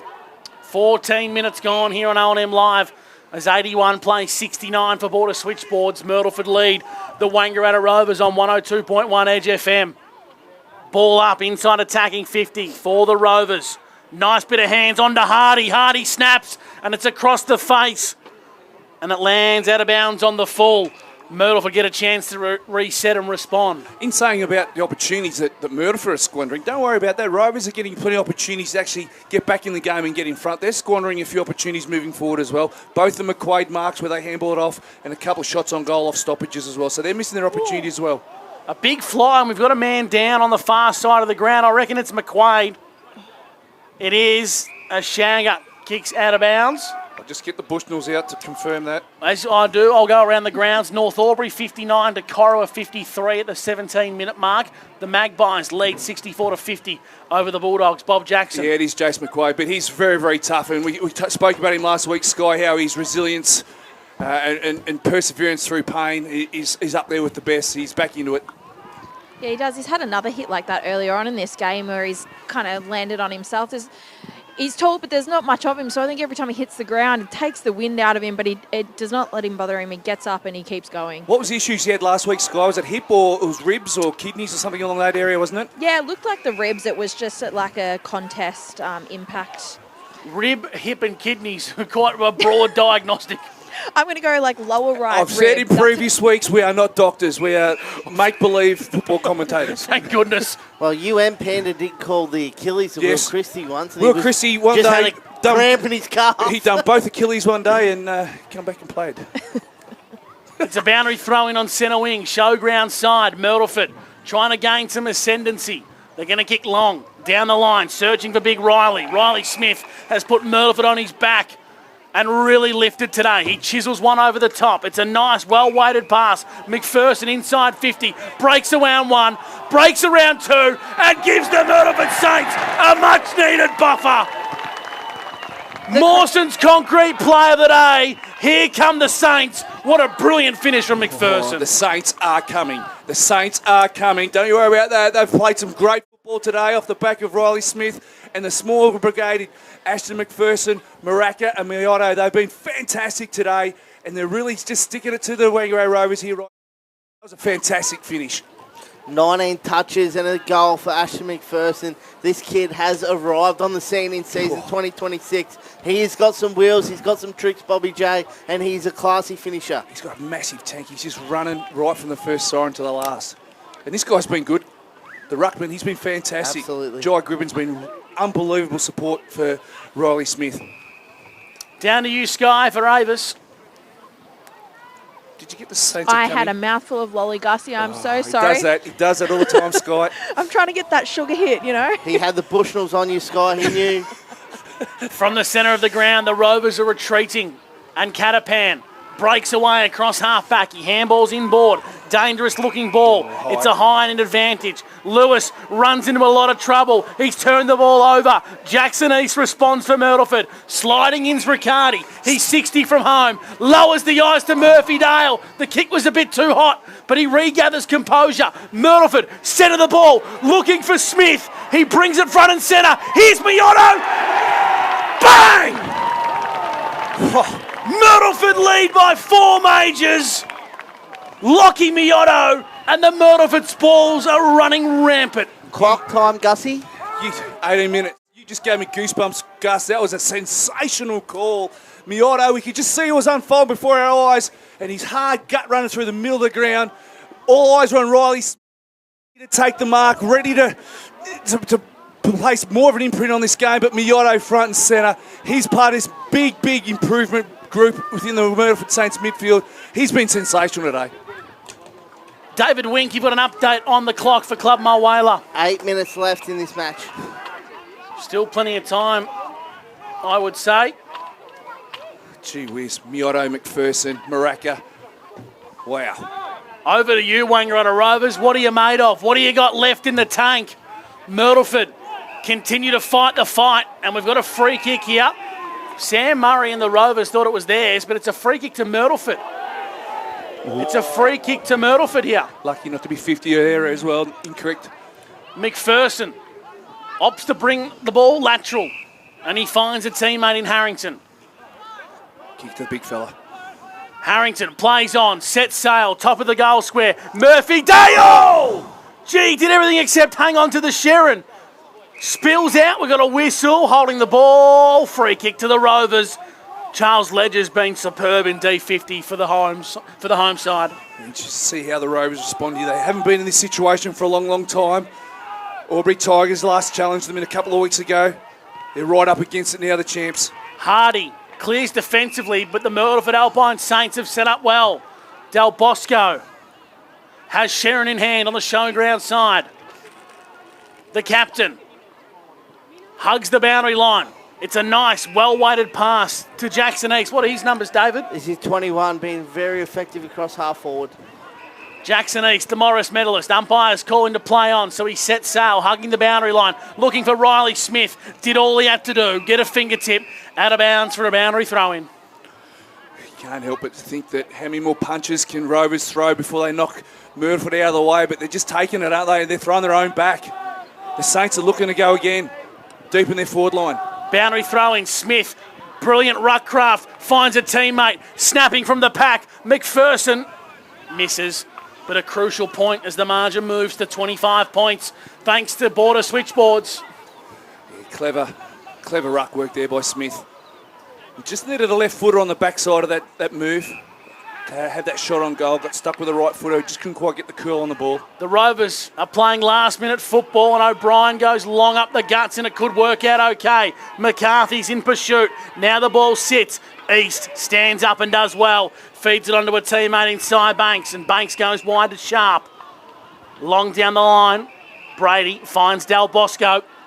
And Del Bosco's got it on centre wing. Wants to come in board. Dangerous ball. Turnover. Marked by the Rovers. Hardy onto Murray, who breaks defensive lines. Pumps the kamikaze ball up to half forward in the hands of Will Christie. 55 from home. Called to play on. Handballs to Philo. Runs into a bit of trouble. Brody's kick was smothered off the boot. Now McCarthy with poise and composure. Centres the ball to the square. And it's a brilliant intercept mark from Zach Pethybridge. Myrtleford survive a scare. Gee whiz, you don't like saying it about Wang Rovers. They look rushed. They look flustered there, didn't they, when they had the ball in hand? Usually they're calm, collected and methodical. They look rushed. Philo and Rooster McCarthy just made uncharacteristic mistakes there. They're under the pump, the champs. What have they got for us? Myrtleford have possession of the ball thanks to KFC on centre wing. Long down the line they go. Searching for the boundary. The 2-11s, Smith and Damon, that's what they get. Boundary throw in front of the border switchboard scoreboard, which reads Myrtleford 14-10-94 to the Rovers 10-9-69. Sky Burgess down on the boundary. Justin Lewis come hobbling off the ground there. The trainer's attending to him. Yeah, he did. He limped off, but he's just kind of knelt down next to the trainer and they're not actually doing anything on him. My thought is he did actually hurt his left ankle last week, so whether it's maybe that playing up again, but I will keep an eye on him. I'm thinking there's probably 5 minutes left of play here, boys. And Sky, I can't help but think that Myrtleford will go into 2-minute mode here very, very shortly with a 4-goal lead. They've just about got the job done here. Just about. How long to go, David Wink? 4 minutes left in the timekeeper's box. Myrtleford have the ball at half forward. They kick it inside to the top of the goal square. Murphy Dale gets a bad bounce as he tracks it towards the goal line. Tries to keep it inside the field of play. Boundary throwing deep into attack. Margin sits at 25 points. Perfect spot to be with 25 points in your favour. I'll throw one at you, Bobby J. Have the Rovers led at any stage today? Has Myrtleford led start to finish? No. Myrtleford have led start to finish. Boundary throw-in comes back into play. Damon's in the ruck, missed it. Munro snaps from the top of the square. It's a minor score. It's a minor score. Pretty sure that question was for me, but anyway. Sorry. 95 plays 69. Border switchboard scoreboard. This game has had a bit of everything. The champs threw their punches. The challengers have thrown their punches. What have we got left? I reckon they're running out of time here, the Rovers. They're going to have to kick 4 in 3 minutes. Perhaps even 5 now. Philo at centre half back. Wants to penetrate through the corridor. Finds a teammate. Catapan needs to play it and get the ball moving quickly. On to Thompson on the half volley. Has no one to go to. Feeds it back to Paul on the non-preferred. Down the line. Oh, crisp. Big Crispy. Flies across the pack. Intercept mark. I reckon that's all over Red Rover, gentlemen. Winky's put the death knock on. He reckons it's game done. I agree. I can't help but agree with both you gentlemen. Myrtleford have done enough to win this game of football. They've been sensational all day. They just need to finish it off. Around the grounds, Everton Farm Supplies, Wangaratta lead Wodonga by 5 points. As the ball comes into Myrtleford's attacking 50. Marking is Cooper. He's going to play on and attack the corridor. Sitting in the holes, Riccardi. Did enough to impact the play. Now regathers the football. Brody Riccardi kicks out wide, searching for Munro. Murphy Dale's there as well. Out of bounds for a boundary throw-in. About 3 minutes now, boys. I think they've done enough. They deserve it today, Myrtleford. They've been outstanding. They've been the better side all day. They pushed out to an early start. They started on fire with Riccardi being so dominant in their first quarter. Rovers come back, kicked a goal on the half-time siren, and they've slowly worked their way into it to three-quarter time where the game was in the balance, but Myrtleford have just come out and really deserved every bit of success today. They've just got to put the final nail in the coffin. 2.5 minutes to go. One more goal would really stamp the papers today and send a statement to the competition that you can't write off the tricolours just yet. O'Brien on centre wing for the brown and gold. No one to really kick to. Called to play on. He's going to have to set sail with a long bomb inside 50. Setting front and centre is Petherbridge. Nice work from Crisp. Handballs underground, searching for a teammate. Calvin lost his footing. Handballs over the top to Crisp. Turned over to Wilson. Wilson for the Rovers. Left foot kick across his body. Looks pretty good. Dylan Wilson kicks a brilliant goal. A Mawson's concrete goal of the day. Through the big sticks. But it might be too little too late. Wangaratta are certainly seeming that way, aren't they? There was not a whole lot of celebration getting around each other. I think they might know. Sky, I think that they are absolutely out on their legs here. They are gassed, and so they should be. Myrtleford have brought so much pressure and numbers at the ball, and they've been phenomenal today. Around the grounds for Everton Farm Supplies, 28 minutes gone. North Albury lead Corowa by a point. Oof. So watch this space in that game there. I reckon it's very, very close to siren time. And Wangaratta are holding on by 5 points over a Bulldogs outfit that are refusing to lay down. Back in the middle of the ground. 75 plays 95. In danger. In danger. Free kick. It's going to go Myrtleford's way, and they're going to hang on here, Bobby J. This guy's been great. Jai Gribben's been fantastic today. He's really played a role where Smith can be dangerous to the point where he's a match winner. North Albury have beaten Corowa by a point. Oh, dearie me. And what we're witnessing here at the WJ Finlay Oval is one of the great upsets of season 2026. The Ovens and Murray continues to throw curveball after curveball. And Myrtleford are going to break the trend of 19 on the bounce for the brown and gold. The reigning premiers are going to get triumphed on home soil. Calvin kicks out wide for Myrtleford. Finds Crisp. Crisp inboard. And he finds Del Bosco. Sky, it's going to be a big win for the Tricolours. They'll sing this one loud and proud. You will. They'll hear the crowd get up and about. These two boys have been hanging over the fence all day. It's almost like Myrtleford have had 50 players on the ground. I did see a past player in the crowd there, Sky. He'll be proud as punch of his former club, Altez. So Altez, yeah, he'll be into it. He'll be like, first game he's come with me, and it's a good one. Out on centre wing, searching for the boundary line, and it's going to go out of bounds here. And it's going to be a boundary throw-in. And what an epic day we are witnessing here in front of us. The Rovers are going to be triumphed on home soil. Seconds to go here for KFC. Myrtleford are going to cause one of the great upsets on O&M Live. 75 to 95, Myrtleford in front by 20 points. Their season continues to roll on as Crisp sees it out of bounds for a boundary throw-in. How long to go, David Wink? Leave it with me, Gus. Stick your head next door, just go rogue. 25 seconds, Gus McLeod. 25 seconds, we go around the grounds. Aidan Tilley will have a set shot to boost the Magpies' lead to 12 points over the Bulldogs. The Rovers have a shot, a pot shot at that. Catapan looks pretty good, and I reckon it's through. A consolation goal. Margin comes back to 14 points. Myrtleford are going to do enough to hang on here on O&M Live. 20 seconds to go. Down to you, Sky Burgess, thanks to Avis. I reckon I might stick the microphone next to the Saints crowd when they win. It's going to be absolutely awesome. Yeah, they've deserved everything today, Sky, haven't they? They've been fantastic, right from the word. We spoke of a late change where Riccardi coming for sharp. Proved a masterstroke with the first quarter. The Brody Riccardi dished up. Lit it up early. Three shots on goal. 3 shots on goal and really set the day up for the Saints, didn't he? And he was fantastic, and that was pretty much the catalyst for the rest of the day. Tongue-tied, didn't I? You did. Happens to the best of us, Bobby J. In the middle of the ground, Brody Filo refusing to give in. Kicks the Rovers out towards centre wing, and it's a foot race. O'Brien tracks this one. Hot on his company is Maraka. Big punching tackle. And the siren sounds. Oh, hold on. Oh, no. Siren sounds, and we've got a bit of a blue here, and the leaders need to stand up and just settle this one down. We don't want this. They need to settle this one down. Just let it go. Let it go and soak in a magnificent win. The Myrtleford Alpine Saints have triumphed on home soil of the Wangaratta Rovers. Siren's gone, boys. Yeah, I don't think they know the siren is gone. Blow the siren again. The siren sounded. Full time from Warwick Henderson in game number 700, and Myrtleford have caused an almighty boil over. 14-11-95 to 12-9-81.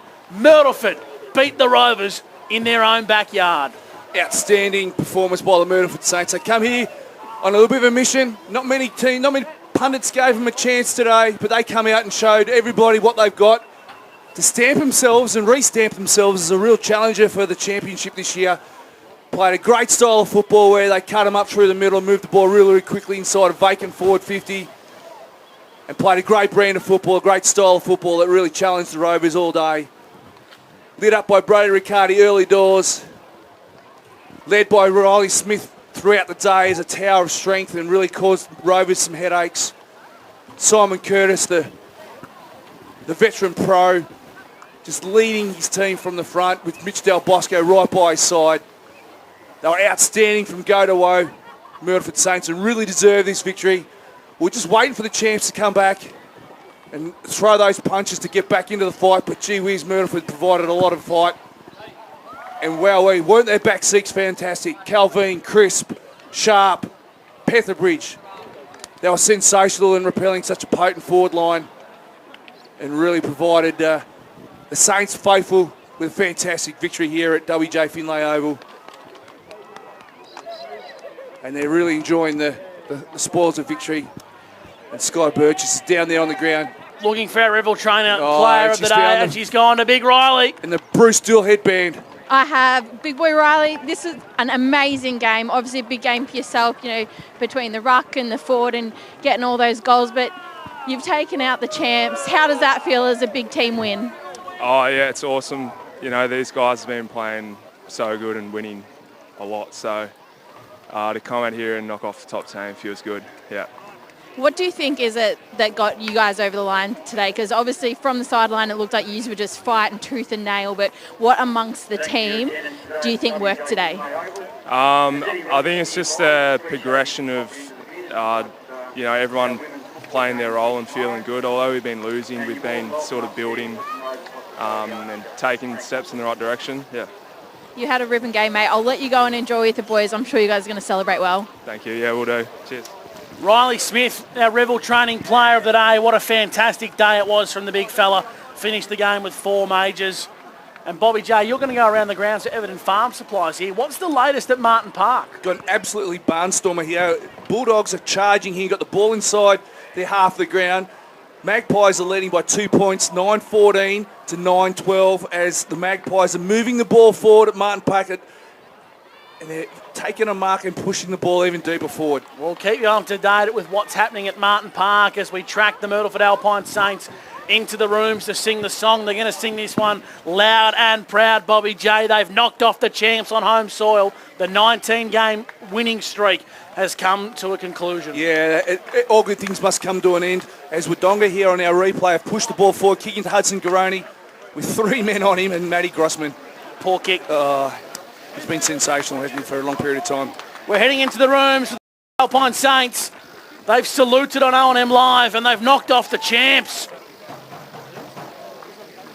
They've knocked off the champs in their own backyard. Siren sounds at Martin Park.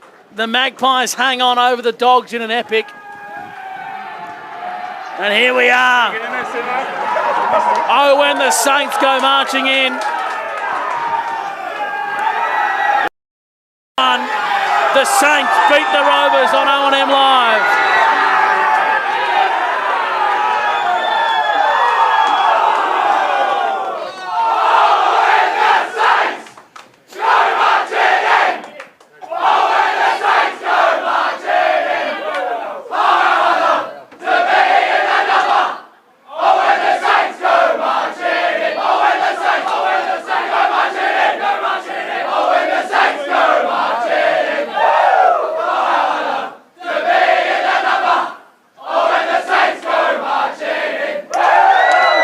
Saints will go marching back to the Myrtleford Alpine Valley with 4 points under their belt, and they've done it against the champs. We're going to take a break here on OMFNL Live, and we're going to catch up with a man who will be smiling like a Cheshire cat in what was a coaching masterclass. Craig Funky Miller can take a lot of accolades for today's win.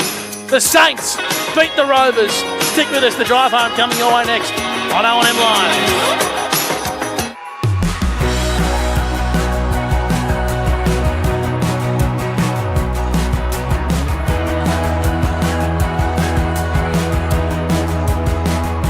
SS&A, this is your place. love you. Have a good shift. The all-new Nissan Navara, built for the grid shift.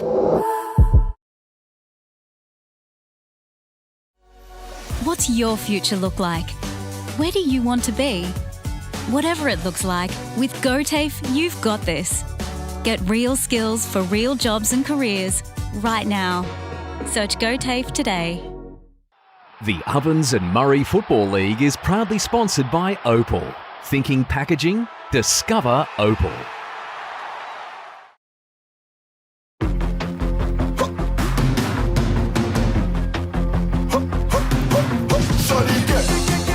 Shorty get inspired. How about that? How about that? This time, shorty get.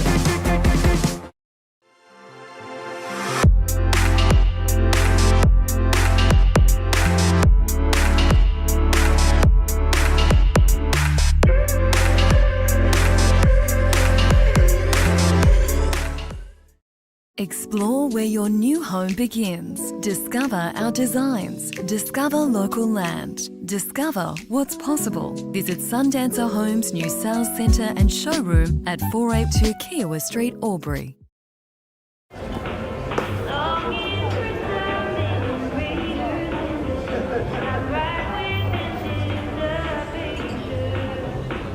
I reckon I'll go mid. Carlton Dry 3.5. Embrace the mid.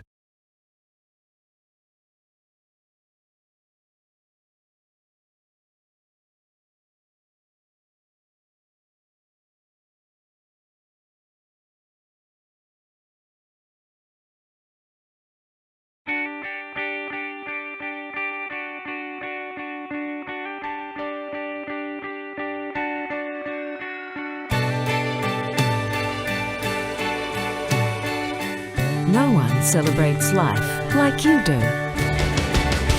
At Tobin Brothers Funerals, we're here to help you celebrate the life of your loved one, your own special way. Tobin Brothers Funerals, celebrating lives.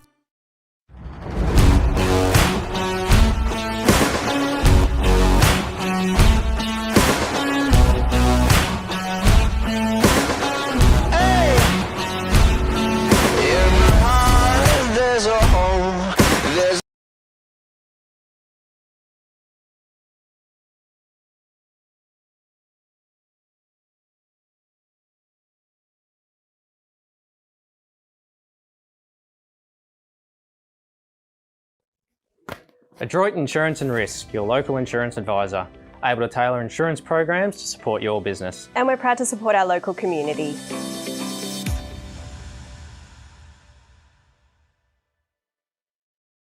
This goes out to all the athletes, the fitness buffs, and the huff and puffs.